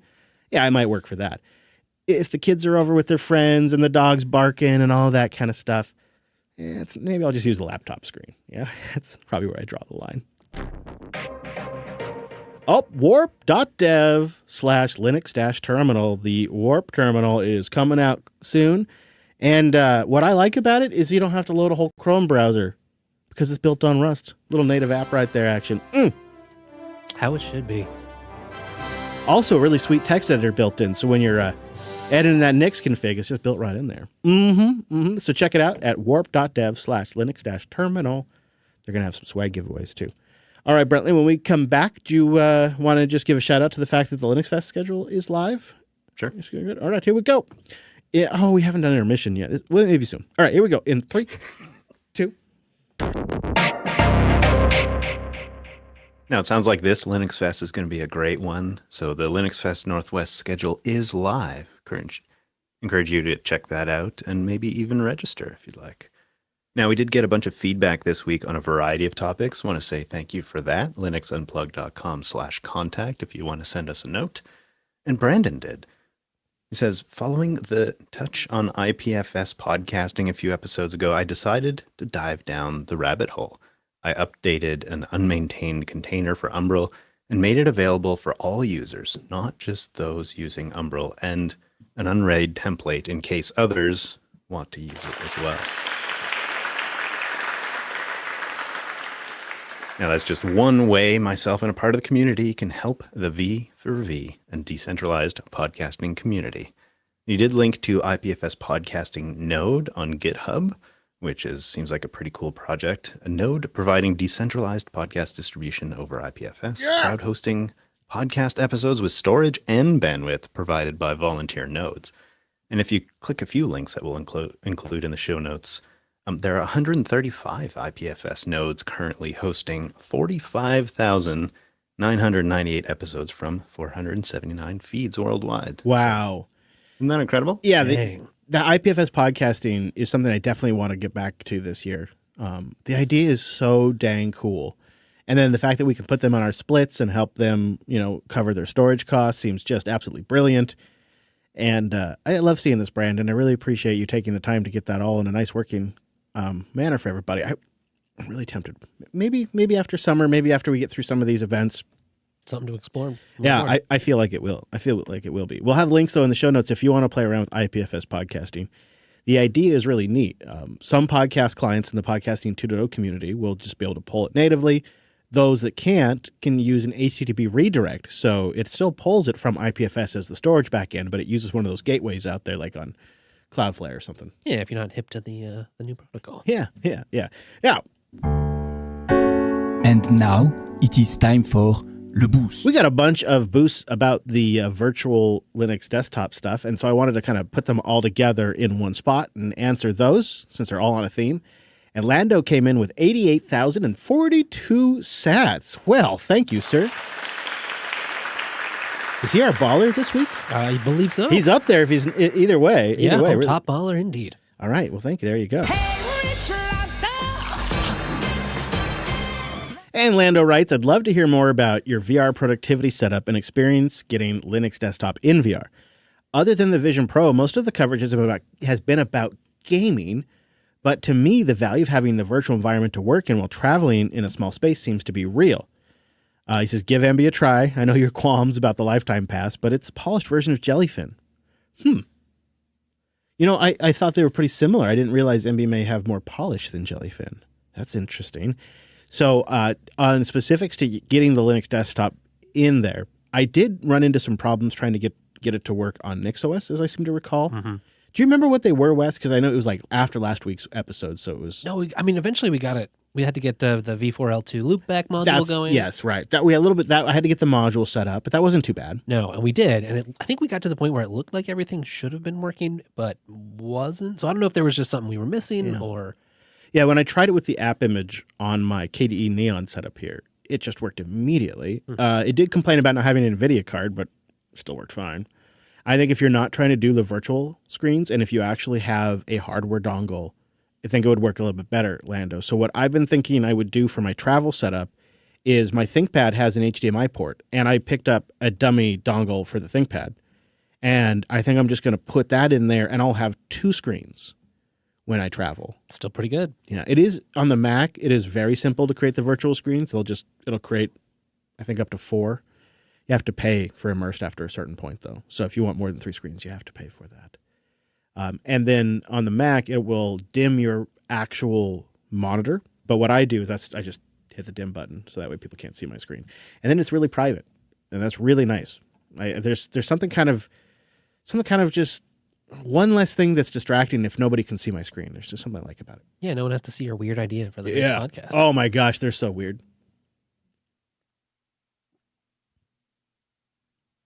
Red 5D boosts in with 28,025 sats. A longtime listener since about 2011. Whoa. First time booster. I love it. I love hearing from the long timers. I'd definitely be interested in hearing more of your experience using the Linux desktop in VR, since I've tried that a bit myself with the Immersed app on the Quest 2. And P.S., this is a zip code boost.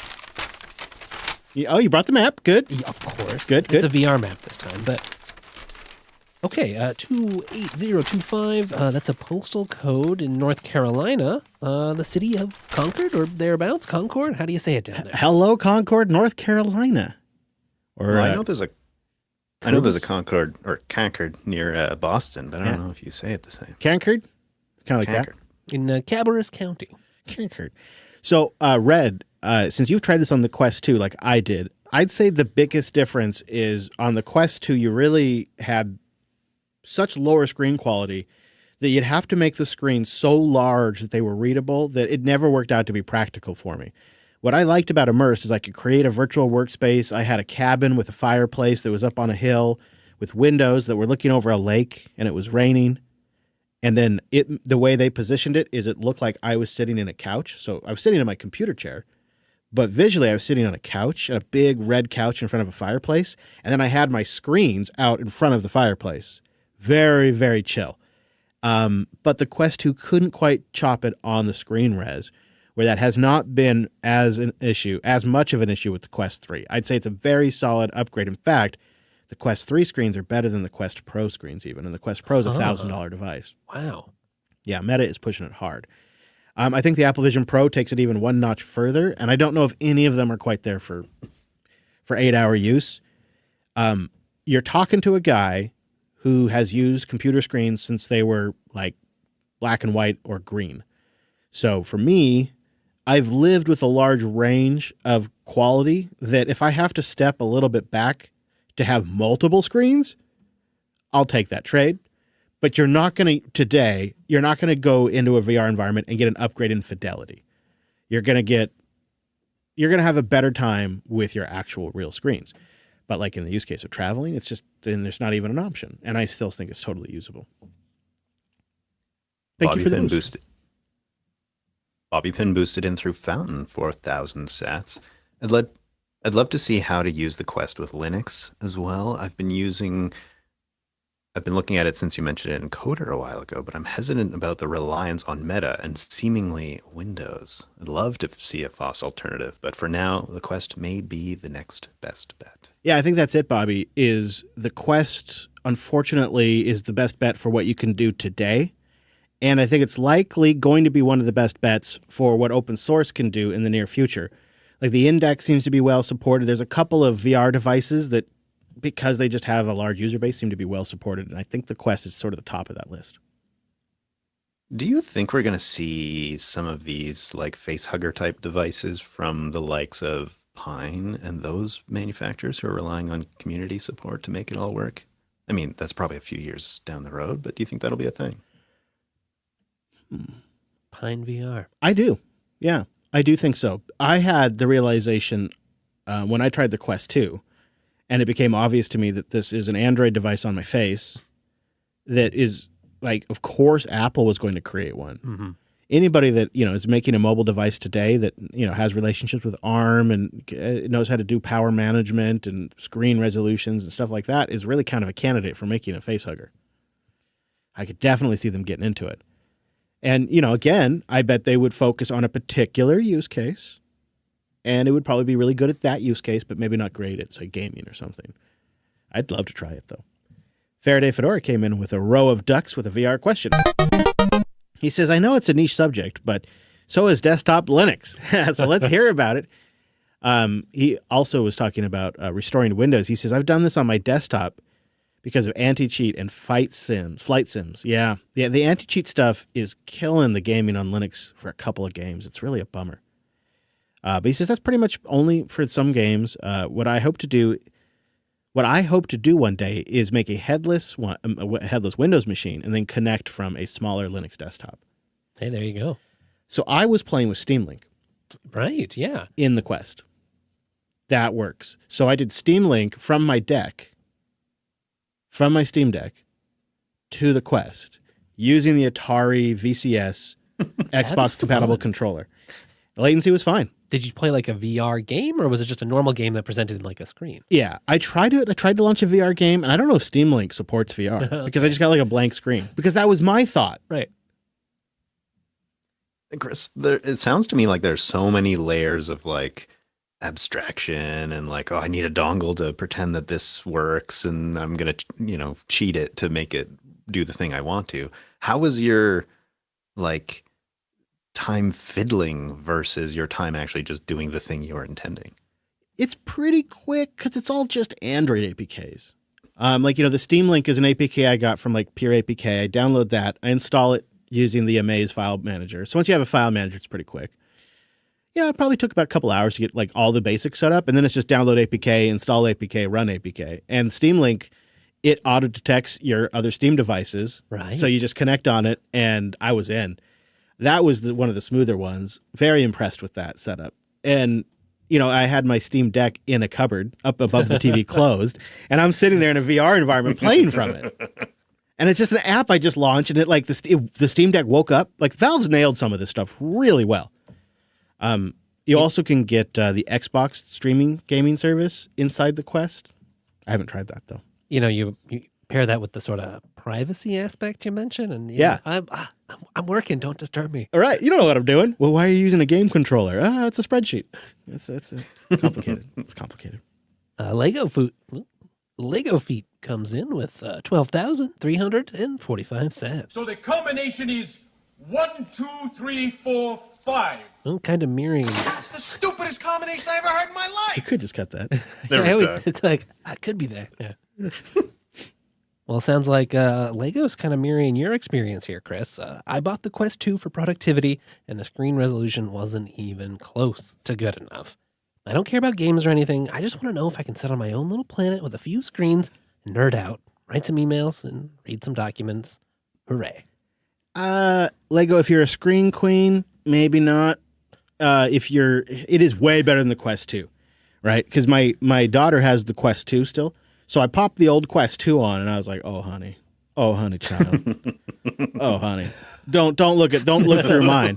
And then she put mine on, and she's like, "Dad, this is so much better." So there's like a noticeable improvement.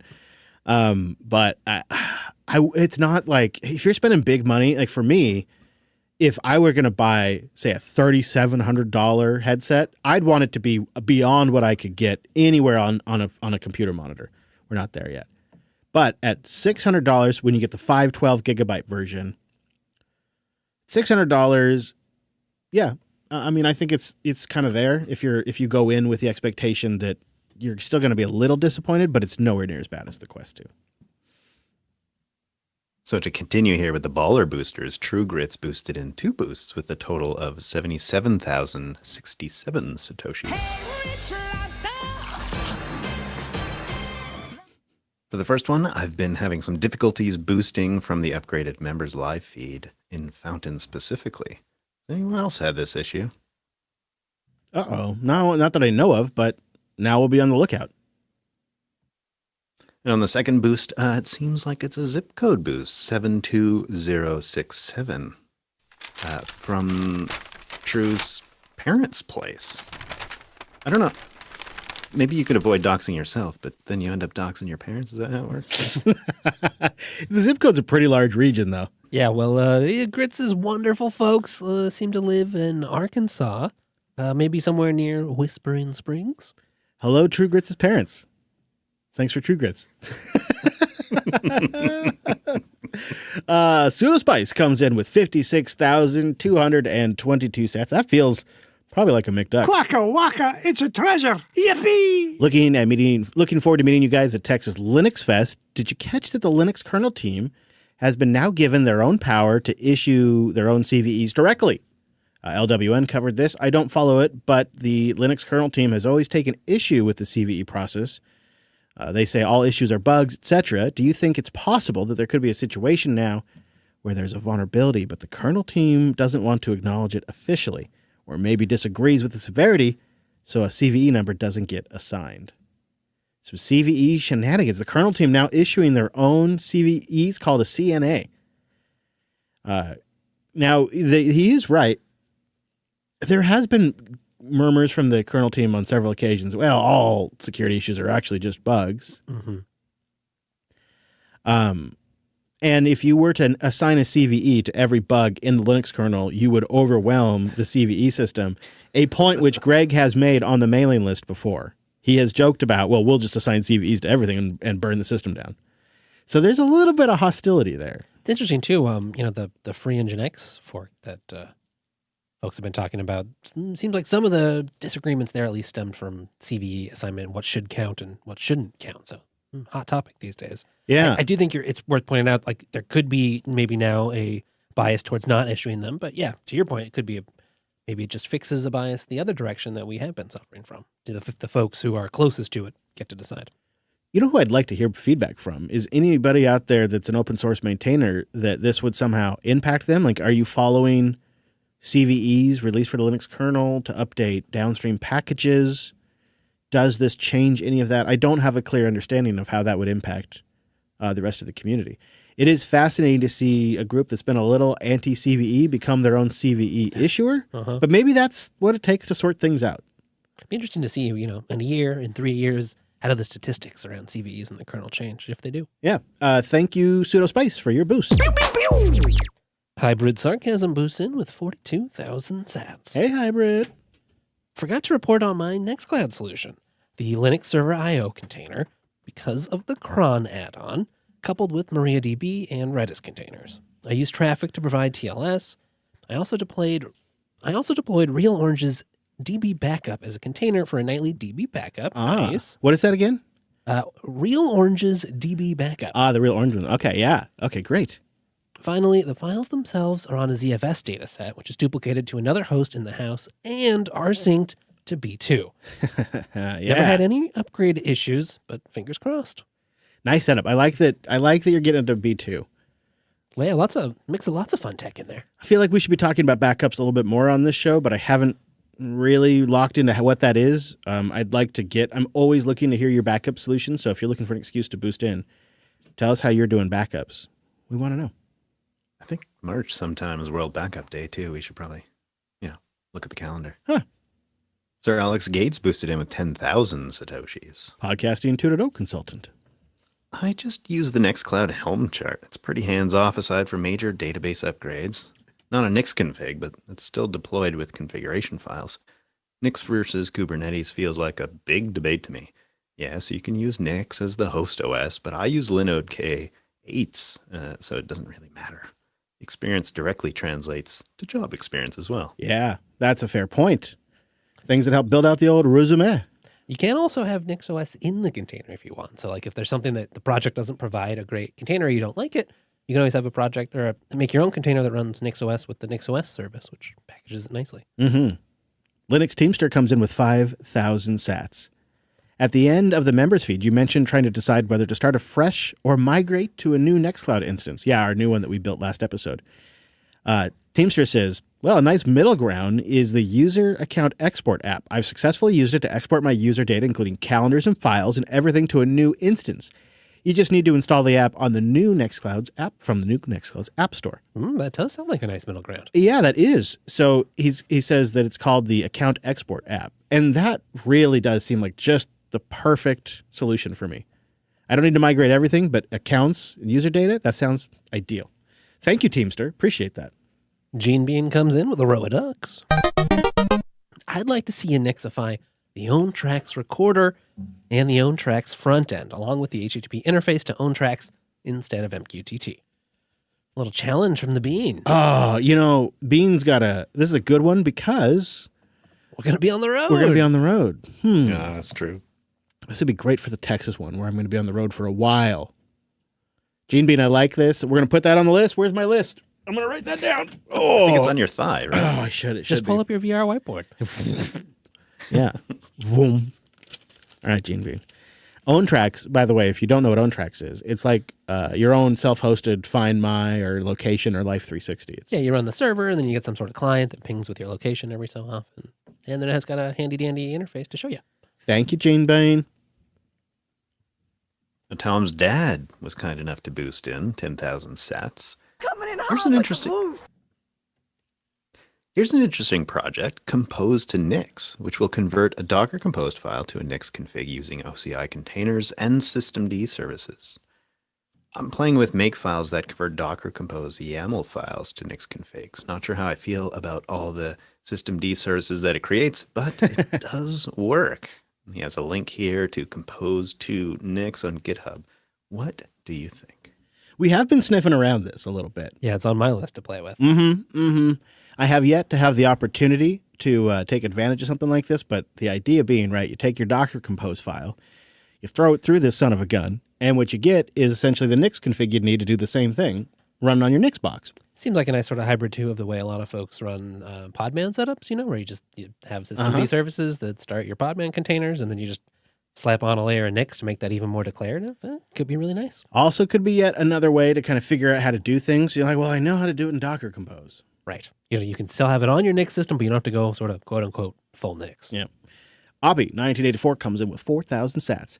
Happy, joy, Fountain is finally allowing me to boost again. Hey, I agree. I have no idea what was wrong. Well, they'll be looking into it. The TLDR, though, is here's what I tried to send before. I said, thanks for linking to my post. I saw a nice little spike in traffic. I've also set up the podcast section of Audio Bookshelf and put 2 podcasts in there. Oh, so he's stacking podcasts he's not listening to now, but archive him in there for later. That's nice. Yeah, that's a great idea. Then you don't have to fill up the space on your phone. It says the settings default to not downloading, so they're just basically in the quote-unquote cloud, his own cloud, until they're ready to listen to. I thought I'd just share an alternative use case. Nice. That is, you could download a whole series, throw it on your Audio Bookshelf. It's just waiting there for you when you're ready for it. That's such a great idea. That could be great for a road trip. Exception comes in with another row of ducks. Hey, look at him go. Why free and open source software, you ask? Yeah, why? Well, a customer asked why Ansible didn't complete a reboot, although the server was up and SSHable. To answer, well, I just clone the Ansible source code repository, examine the code for the reboot module, and explain the reason. That is the why. And by the way, it was because Ansible waits an exponentially increasing time after every check attempt. Per design, it's better to wait than time out and fail. Fair. Yeah. It is nice to be able to just look at it and go, okay, what is going on here? It's like to your point earlier, it's like we have the code. Yeah, right. Yeah. Even if you can't change it, you're not going to build it. Just being able to introspect it and figure things out where the docs are lacking, or you really need to see the implementation specifics. Crucial. VT52 came in with 3 boosts, all totaling a row of ducks. This is a little bit of feedback on Arian, which we mentioned last episode, a Docker Compose abstraction project. He says, I've been using Arian on NixOS for a while now. I didn't like having the messy deployment and definition of Docker Compose services sitting outside of my carefully tended NixOS garden. We're such nerds. I totally understand, but it's such a nerdy thing. I also love that for some folks, that's what they want. They want the separate system. Yeah. Other people want it all. You can do, there's a whole range of options. And some of my systems, I feel like the production systems are all going to be separated out, but my casual, day-to-day daily drivers, all one big old pile, buddy. One big one. He continues, I've been using areas. You can integrate NixOS config details into your service definitions, such as passing net ITF names declaratively, and use the same secrets management for both. Agent Nix, for instance. You can use Arian to make and deploy custom NixOS images, but you can also deploy images from your favorite image repository, image registry. Yeah, that's a great point. I think, Arian seems super flexible in that sense. You can use it just like you do with Docker Compose, where it's like you just clone it in a separate repo and it lives in a folder somewhere, or you can have it all spelled out in your NixOS config because it talks Nix. Hey, look at this too. He wrote in about the BBS at pebcac.lol. Problem exists between keyboard and chair. Pebcac.lol. He's got a collection of old ANSI art that folks might find fun to browse. And I'm going to go check it out right now. Have you been there yet? I'm just checking it out right now. There's a dark mode. There's a button that says connect via telnet. Oh, look at that. It's an embedded BBS. Wow. I saw a comment go by in Matrix and thought, oh yeah, that'll be neat. Wow. It's way better than I expected. That is so cool. Go check out pebcac.lol. We'll put a link to that in the show notes too, because that is so neat. It's nice to have you back. Thank you, VT. Appreciate that boost. There's a lot coming in there, a lot of good value. Thank you, everybody that boosted in. We do have the 2,000 sat cutoff, but we really read them all because there's so many of them. And there's some guy in there named Chris Lass boosted in. Chestnut Fountain. How incestuous. How weird. We had 21 boosters this week. 20, because one of them was me doing a test, which we stacked 362,375 sats. All right. That was a loud bell. Yeah. Full I'm going strength. to do that again. That was a little too much. It was like at an angle, and it just like, yes. Just put your weight into it. Yeah, well, no, I think it just came right into the microphone at like the right direct angle it needed to. All right, so here we go. 3, 2. And so we stacked 362,375 sats. It's over 9,000! Appreciate everybody who finds value in this podcast. That is a two-way conversation there. So if you have any questions about what we covered or you want more details about a specific thing, you can boost in. Or if you have experience you'd like to share with the rest of the community, one of the great things is that message does get in front of the community. And remember, the Fountain FM devs and I will be reading your feedback about Fountain FM and incorporating that each week into our calls to see if we can't knock out as many of those as possible before we head out to scale. And also a big shout out to everybody out there who sat streams, just streaming as you listen. We see you come in on our dashboard all day long. It's always appreciated. So thanks everybody out there who's been supporting the shows. That is our value for value segment. You can boost with a new podcast app. Go to podcastapps.com to find that. And check out fountain.fm to give them some feedback, or podverse.fm if you'd like an open source client. 4 boosts to go. Now, we have kind of a different pick this week, so it's not a full pick. It's more like a book club. Yeah, it's a read. This is a really great performance comparison of the various popular mesh VPNs. It's written by the folks over at Define Networking who make Nebula, but Nebula doesn't necessarily come in as the champion in some of these benchmarks. I think it's really fair. Yeah, it's written by Ryan Huber, who's been a past guest on this show. And as a lot of folks know, benchmarking is a difficult, finicky game. And you can tell reading this that Ryan and the team really put in some thought to try to how to actually do this, and how do you try to do it in a fair, meaningful way that respects all the contendants. And measures aspects of mesh VPN performance I hadn't considered, like CPU and memory impact and overall with throughput as well. And then talks about how some of these mesh VPNs are achieving that throughput and why others aren't. I'm really impressed. It must have taken forever to put that together. So in lieu of a software pick this week, I wanted to put that in there so you guys could, I don't know, if you want to nerd out on it, we'll have a link in the show notes. Now, Chris has some conclusions with the VR on Linux topic. I'm wondering, is this going to stick around for you long term? And if so, do you have any tips for us? I think I will use it long term, mostly at home. I kind of implied that I think the ideal solution is where you don't have a bunch of screens. Upstairs and here in the studio, I already got the monitors. I already bought the monitors. I've got the monitors. They're good screens. So it doesn't make a lot of sense to put a headset on if you've already got 3 or 4 screens in front of you. That's just sort of silly. In retrospect, it seems obvious, but one of the first things I tried to do is I sat down at my desk here and I thought, well, I like having screens. Let's just have more of them. In reality, the OS is better at real physical monitors. The window management tools are better at that. Mm-hmm. Everything's just, we have years of momentum around that. So if you've got 3 or 4 screens already, I don't think you're going to see a big gain. If you're if you're like me with a situation at home where I've got a 13-inch laptop, then it's much more obvious, and it's kind of been my go-to. I think I'm going to end up having to get a bag for it. I have a couple of links to the head straps that made it easier for me. The real trick is what they call the triangle method. You want the weight distributed on your head like a triangle. You don't want all the weight on the back of the head. You don't want all the weight on the front of the head. You want it kind of equally distributed across 3 points. And I found like a $30 headset that works fantastic. And then remember when I mentioned there's some really nerdy ones? Yeah.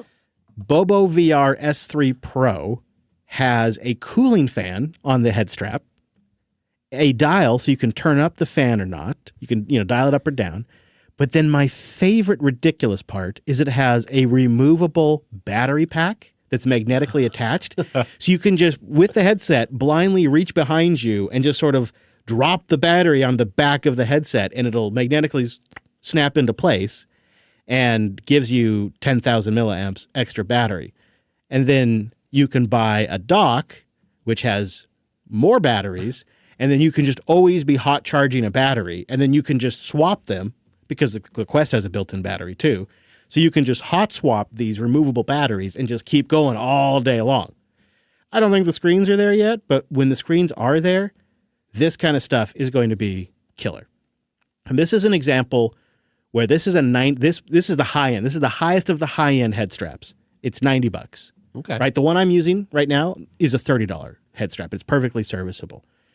These are going to be $200, $300 for the Apple Vision Pro. These are going to be $300, $400 headset accessories for the Apple Vision Pro. And so we're already seeing the difference even in the accessories. It's very much kind of like an extreme example of the iOS ecosystem and the Android ecosystem. And Bobo VR seems to be making the highest of the high-end head straps where you get the little fan and you get to slap on the battery packs. But the one I'll link to as well, the one I'm actually using, I've had now since the 12th, and it's called the Desk Comfort Head Strap, Destek, D-E-S-T-E-K, Comfort Head Strap. And $35 on Amazon, but they have a 40% promo code going right now. Hey. So it's really good. I think these guys are trying to sell before the Bobo VR ships because it's pre-sale right now. So for under $1,000, you can really have a pretty nice setup. Yes, that is with these head straps, it really takes away any of the strain. It's very comfortable once you get them dialed in. And the thing is that they add, which is brilliant, is they add this little flip up capability, like a 90-degree flip up. So when people walk in, you can just flip them up like the whole thing off, like you would like a pair of welding goggles or something. You could just, that's great. So if you don't have multiple screens already and you're willing to play around with accessories to dial it in just right, you can kind of be on the bleeding edge. Probably only useful for those of you who genuinely suffer from ADD and or just genuinely want more screens.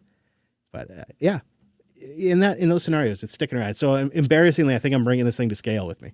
Okay, what do you think about a quick little off the books prediction when we do our predictions roundup for next year? Will I still be using it? Yeah. I'm going to say no, because I'll be done traveling by then. You think you'll fall back into your old ways? Maybe, unless it really sticks at home. What might make it stick, actually surprisingly, which I didn't expect, is the gaming. Because when I look at it, I'm like, well, I could play a game. Because the games are really something special. Those are really where it's at. And so I think that's an experience you can only get in VR. And they've done such a good job. Now, like one of the just stupid tech demos, is a pass-through one where an alien ship crashes through the roof of your house and it blows the roof of your house open and it's, and it comes through and it's in the middle of your room. And then creatures start coming through the walls and they bust open the wall. And so they superimpose like an outside world and they make it look like your wall's been cracked open. Wow. And it's three-dimensional, so you can shoot through the hole and shoot guys out there and more guys will crawl through the holes they make. And it just sort of destroys your home as time goes on. And you can't. There's just no other way to experience that. And then to be able to just close that app and then launch the Immersed app and wirelessly connect to your machine and boom, there's your screens. I mean, there were several times this week where I just quickly replied to something you guys said just by doing exactly that. Just switching over back into my VR environment. Oh, yeah, Brent got back to me. Boop, boop, boop. Okay, respond to that. Boom. And then just close that app again. It's like my workplace is just an app, for good or for worse. So I'd say it's a 50-50 shot that by the end of the year, I'm still using it. The Immersed app, if it continues to improve on Linux, is probably going to get me. I can get it working on my Nix desktops. That's probably going to be another. Yeah, we're going to have to play with that. You can have multiple machines in the Immersed app, so you can have multiple different setups in there and connect to different computers. So you could just install the Immersed app on all your machines, and then all your machines could have multiple monitors. If you want to mess with the X-Render or the dummy stuff. Or if you're on a commercial desktop, you don't have to worry about it. Yeah, it's exciting. It feels new, and not recommended for everybody. But if you're a weird nerd like me. Or you live in a tiny home. Yeah, could be just perfect. See you next week. Same bat time, same bat station. Yeah, that's right. Show's live on a Sunday at noon Pacific, 3 p.m. Eastern. You can catch us over at jblive.tv and soon in a Podcasting 2.0 app right in there. Links to what we talked about today, that's at linuxunplug.com/550, including the apps, accessories, deets, all that, all linked over there. You can see the demo, a quick demo of what it's kind of like. It's the motion isn't quite right and the scale isn't quite right, but I posted over at jupiter.tube a video walkthrough of my plasma desktops being pulled into VR. If you'd like to see a visual of it, we'll have it over there at jupiter.tube. Thanks so much for joining us, and we'll see you right back here next Tuesday, as in Sunday.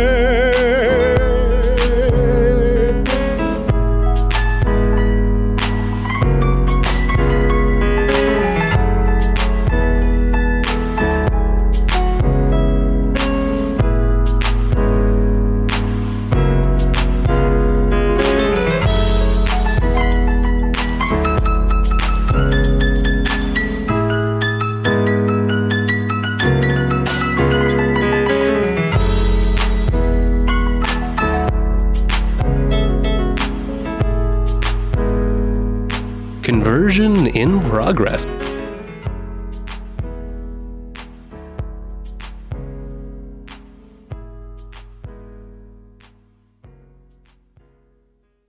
Don't let this happen to you. Thank you, Drew. I'll stop. Can we just do a Linux PSA series? Yeah. Start using these?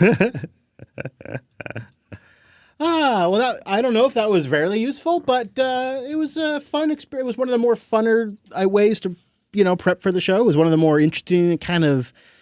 This is now 2 Quest products you're almost making me buy. Man, I know. I feel bad about that. That's my least favorite part. I have to be honest with you. But I mean, as far as like show prep goes, it was one of the more interesting weeks. I'll tell you that. Can we get Meta as a sponsor? I don't know. I want them. Yeah, would we? That's a good question.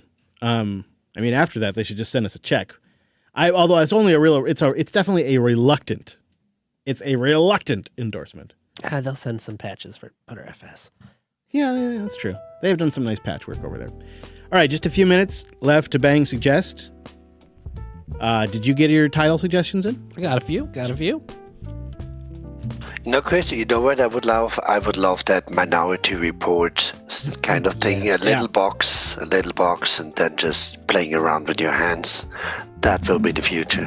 What I don't want is where I get arrested for even just thinking about installing Linux before I've installed it. Team Linux rocking audio bookshelf on his tailnet. Boom! Boom!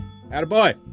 I'm imagining now you've got this setup where you just, every system, you're dropping Tailscale, and then from there, you're dropping your immersed agent, and then... Oh, man, I meant to mention in the Tailscale read that I was able to successfully install Tailscale on the Quest. Excellent. Dang it! Yeah, because I just sideloaded the APK. Boom, Bob's your uncle. They got a pretty good little Chrome-based web browser that comes on the Quest.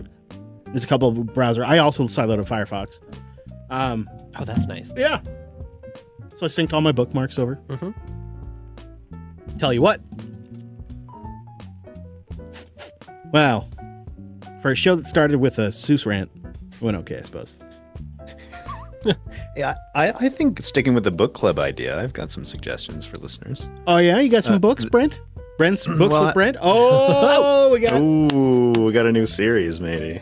Well, I've been, because I didn't have my own little face hugger here, I thought I'd stick to the theme and listen to some audiobooks that were related. So I dug into both Ready Player One and Ready Player Two, read by, friend of the show, Will Wheaton, thanks through Audio Bookshelf. So nice. I would highly recommend that as like some more philosophical research on like how this is going to change our world. And I know it's slightly early days, but you can see a year or 2, 5 down the road. Things will look very different. My thesis is ultimately this leads to a synthetic economy where most people are just generating pretend wealth inside a virtual environment, but Wall Street continues to trade by AI bots and doesn't care that nobody's producing anything of value. One takeaway from the books, instead of buying real estate, we'll be buying surreal estate. Yeah, you got to get that metaverse real estate. Yeah. Which you can only secure properly with an NFT. Yeah, on the Lunar blockchain. That was actually a thing. Hold on, wasn't Meta actually selling? I don't know if Meta was, but people were selling metaverse real estate. Yeah. Jesus. I believe Meta just had NFTs. I don't know if they got into real estate. Get yourself a Zuck NFT, everybody. It is interesting hearing him saying that bit you quoted about, the open. I mean, who knows what that really means at his level? But like, just even the fact that Zuck's thinking of that is a good. Yeah.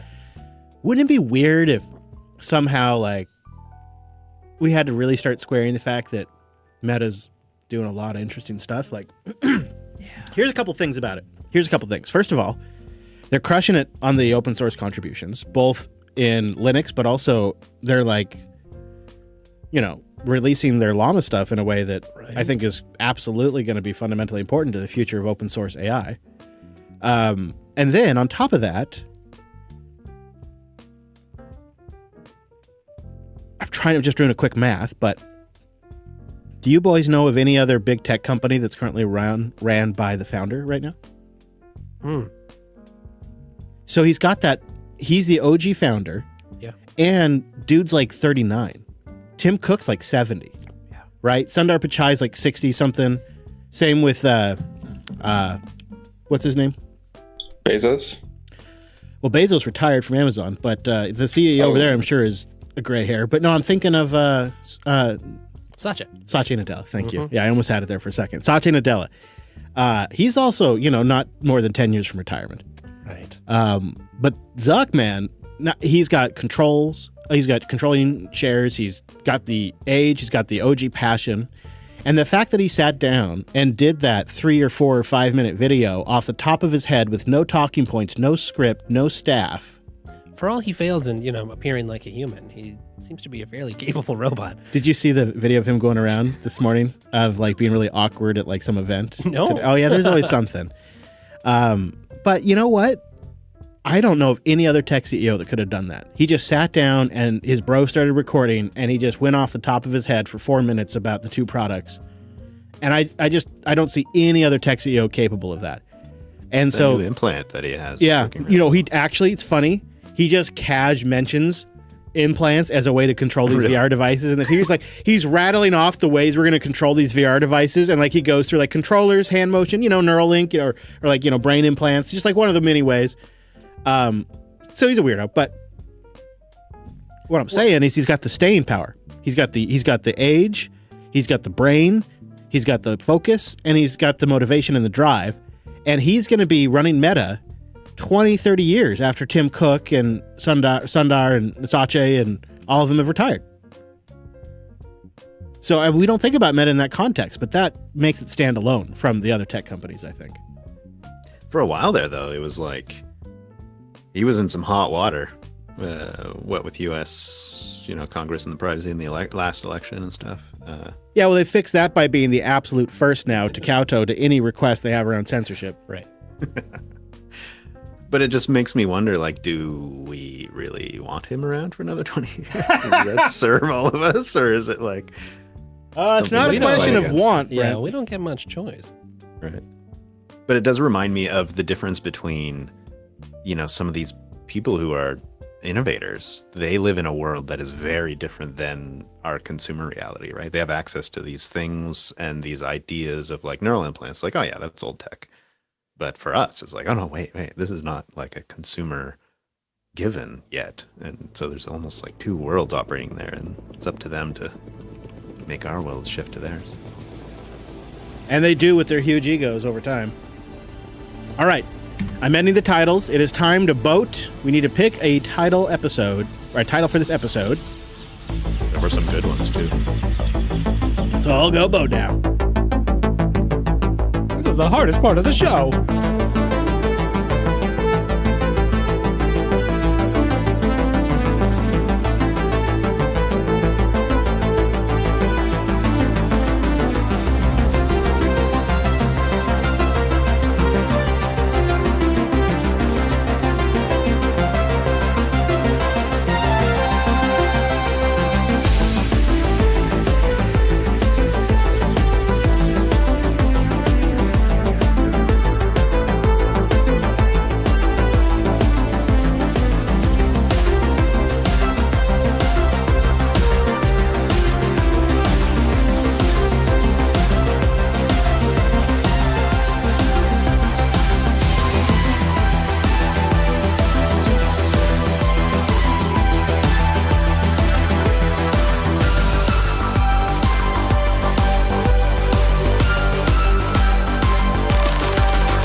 I'm feeling like Ready Player Linux is pulling ahead with pretty clear signal. We don't normally get that's pulling ahead right now, I think. Oh! Wow. People love a winner. Wow. They love Wes's a winner. virtual strap-on starting to catch up here. Wes! Sometimes you just got to express things so that you can move on and stop thinking about them. Yeah, you got to get it focus out. on the episode. I understand. That's why I make Unfiltered. Right. Neuromancer arise. I like that. Yeah. About Neuromancer. It's interesting. I could really go on, and it's like each section I touched on today, I really feel like I could spend a whole segment on it. So I feel like I kind of underserved it. In retrospect, but at the same time, I want to plant enough of a trace that people could follow that are interested, but the people that aren't very interested could at least be up to date on what's going on, right? That's the line.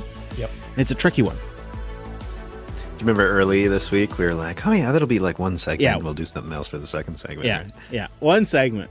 We weren't even that short, like an hour 15 No, I on the know. roll. I know. Whoa. Yeah. Have we forgotten how to do a short episode, boys? Shorter. Yeah, you're right. I should speak in relative terms.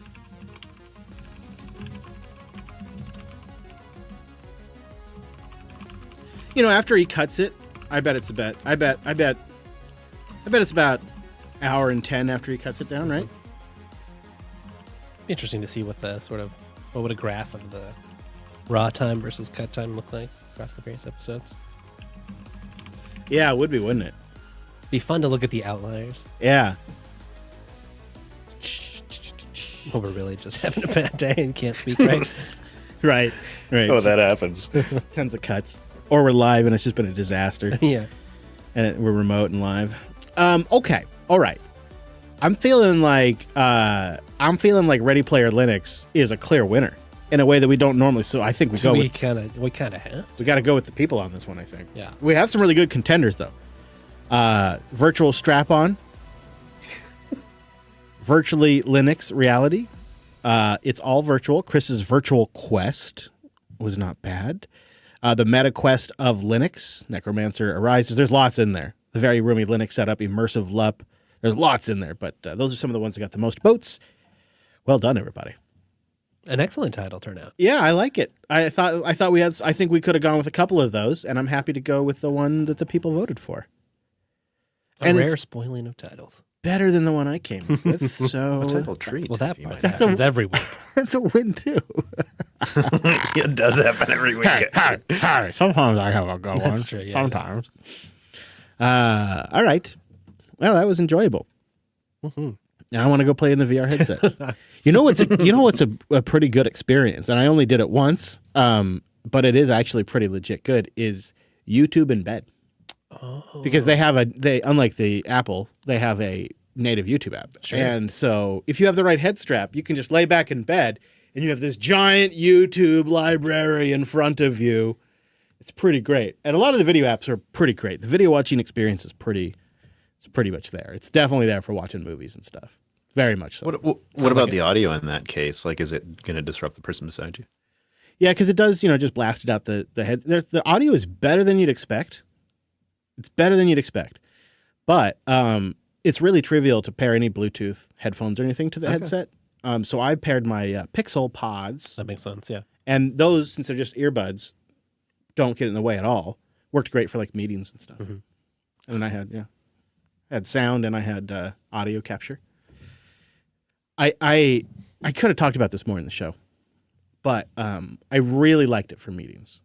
I liked it the most for meetings because I'm on camera technically. My avatar is, and like my movements. Right, because it captures your... But you're still in your PJs, right? Yeah, but I can be like wearing whatever I want, or my hair can be a mess, or I can be a mess, or, I mean, I would imagine you could vape, although your hands or whatever you do, during a meeting, you could snack, but or you could drink, but your hands would be going to your mouth a little bit unless you turn that off. You got this nervous tick, Chris. Yeah, but it's really because you're there, but it's what I'm trying to get at is I felt less Zoom fatigue. Like usually at the end of an hour-long meeting with like a lot of people, I'm like, oh, that's my general feeling. I go, oh God, that was a lot. I didn't have that at all. Why? Do you know? Because it's like I was cloaked. I was there, but I wasn't there. It's because like you didn't have that sense of needing to perform it. Yeah. In a way? Yeah, because the avatar just smiles and Does blinks. it look like you? Did you customize it? A little bit. I mean, it's pretty crappy. Did people comment? The first couple times, yeah. Oh, what is that? First couple times, you're like, is this the Apple Vision Pro? I'm like, no. That would look a lot more, my avatar would look a lot more expensive.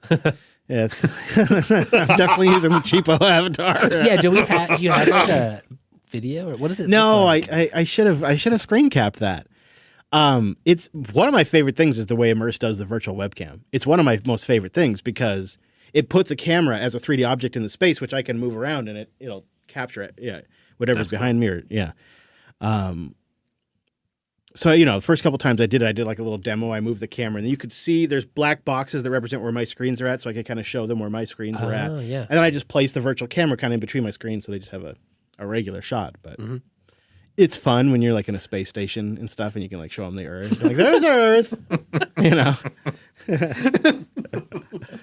I should have put that in the show. But do you think you became accepted in a way? Like, did you feel more like an audio participant to them or a video participant? It felt like a video participant. Interesting. Because I'm up there, I'm up there as a tile with the rest of them. Right. They're all staring at your like outer space view. And there's something to look at versus just a letter or whatever. Right, a letter, yeah.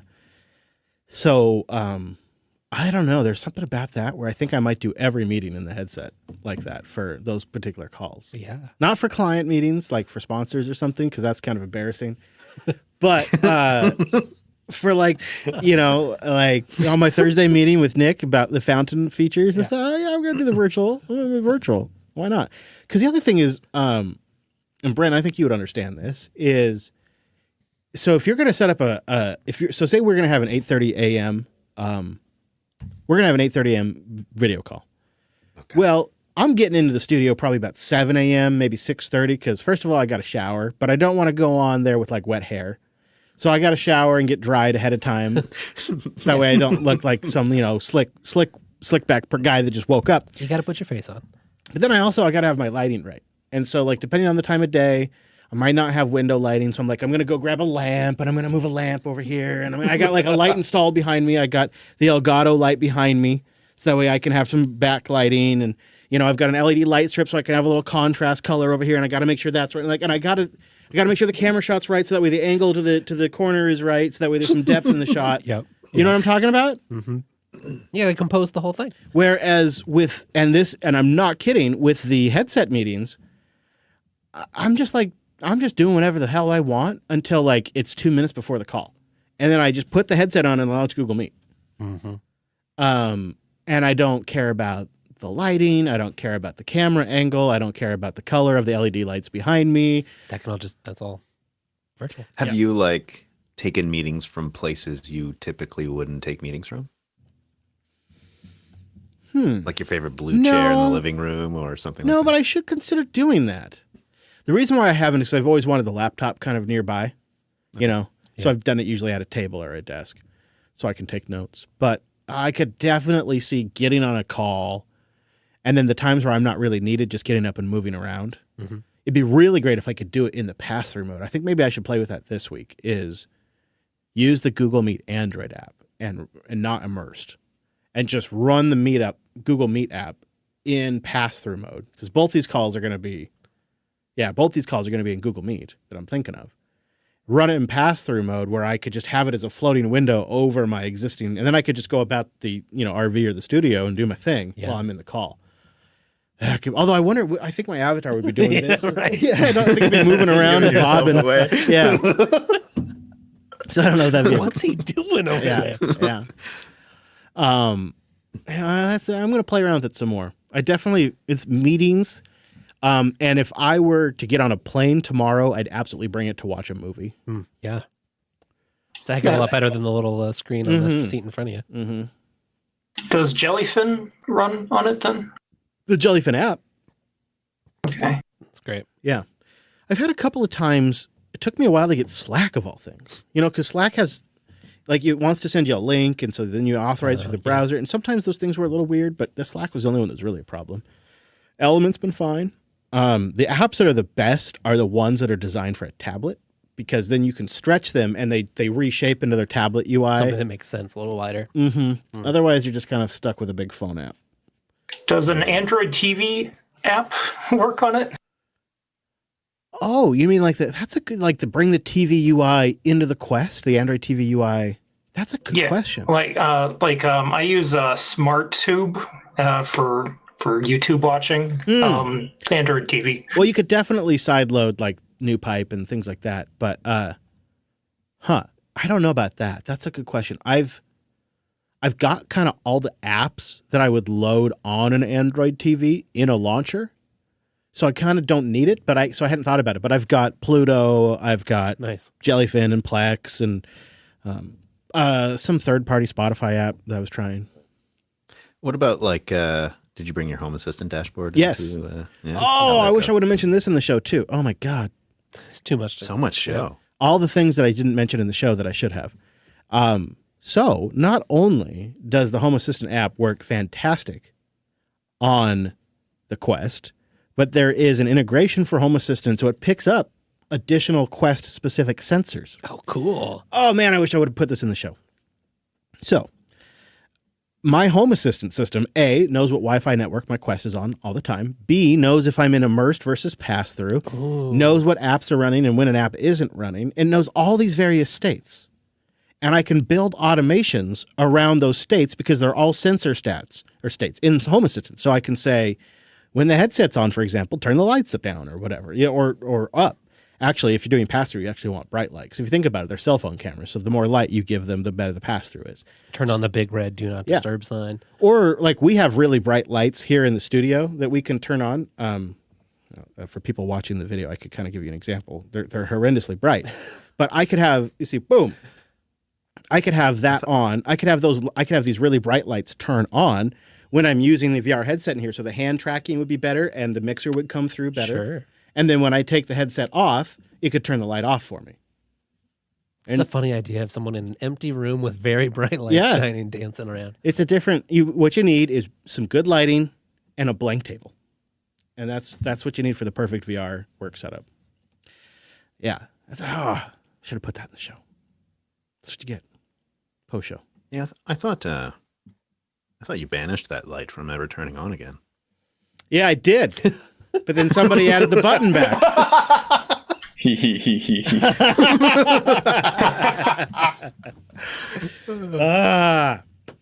All right. Well, Mumble Room, thank you guys very much. You're welcome. Enjoyed hanging out with fun. you. It was fun. It's fun. And now we're getting back to the serious stuff. No more fun next week. Actually, we're going to have a lot of fun next week. We're going to look You're at. going to tease us? Yeah, well, we're going to look. We're going to look at a big project that's got a big release coming up, but we're going to take a little early peek at it, I think, and give you our thoughts on where things are going. So I think that's a hint. If you've been following the news, it's not cosmic.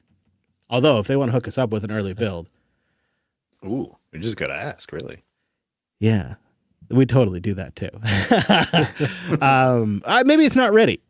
I think it's also a sign of confidence. Like if they're reaching out asking us to try it, then they're really far along. If they're not reaching out, maybe it's a sign of confidence. I don't know. The challenge has been issued. All right. Thank you, Mumble Room. Appreciate you guys. Have a great rest of your day. Thanks for joining us. Take care, guys. Later. Yeah, see you. Bye-bye. Au revoir. And of course, thank you everybody watching live. We always really enjoy hanging out with you too. People who make the time and effort to join the Matrix chat room are very much appreciated. You make it a little special to be here. You do. You make it very special for us. And then, of course, the ones that make it possible, beyond just special, but possible, well, that's our members. Thank you, members. Hope you enjoyed this episode. Do go get a Podcasting 2.0 app because I really hate for you to miss out on the live streams. And I don't know exactly how we're going to address that in the members feed for Lit. I think we'll probably just be doing it in the main feed. Yeah, let's think about that. I don't know if we want to be doing it in a bunch of feeds at once. So I want you to be aware of that. And I'd like you to go get Fountain, and then I want you to boost in. Tell us what you think, all right? Thank you very much. Appreciate you very much. We'll see you next time. This is Fly, and you can boost in at the end of the song, or while the song's going, and support Fly as well. Thanks for being here. See you next time. Hey, I just want to know every place you want to go.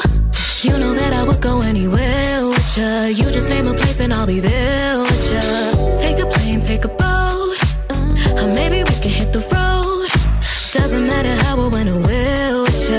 All I need to know is you'll be there, yeah. If you like islands, it's alright. Let's catch a flight and fly all night. Not even the sky's the limit, cause we can just glide in it. We could go speeding past the limit at 11 if you want to. Driving with the top road sound music loud too. We could play Mariah if you wanna keep it old school.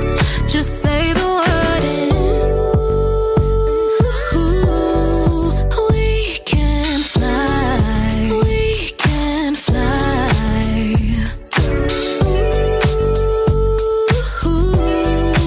We can fly. We can fly. You're the girl of my dreams, no pressure. We can go anywhere to greener pastures. Think I made up my mind with ya. Must be the way I get a vibe with ya. I don't need another girl. Messed around and got a pearl. You and I can spend all the time in the world. When you're ready, we'll lift up the scared girl. Now I'm counting on my blessings. Don't you know you are that blessing? We can fly a rocket ship, I'll ride with ya. You know I wanna spend my life with ya. Outer space with you, girl. We can fly to anywhere. Extraterrestrial, girl, you're special. Go ahead and lead the way. If you like islands, that's alright. Let's catch a flight and fly all night. Not even the sky's the limit, cause we can just glide in it. We could go speeding past the limit at 11 if you want to. Driving with the top road sound music loud too. We could play Mariah if you wanna keep it old school.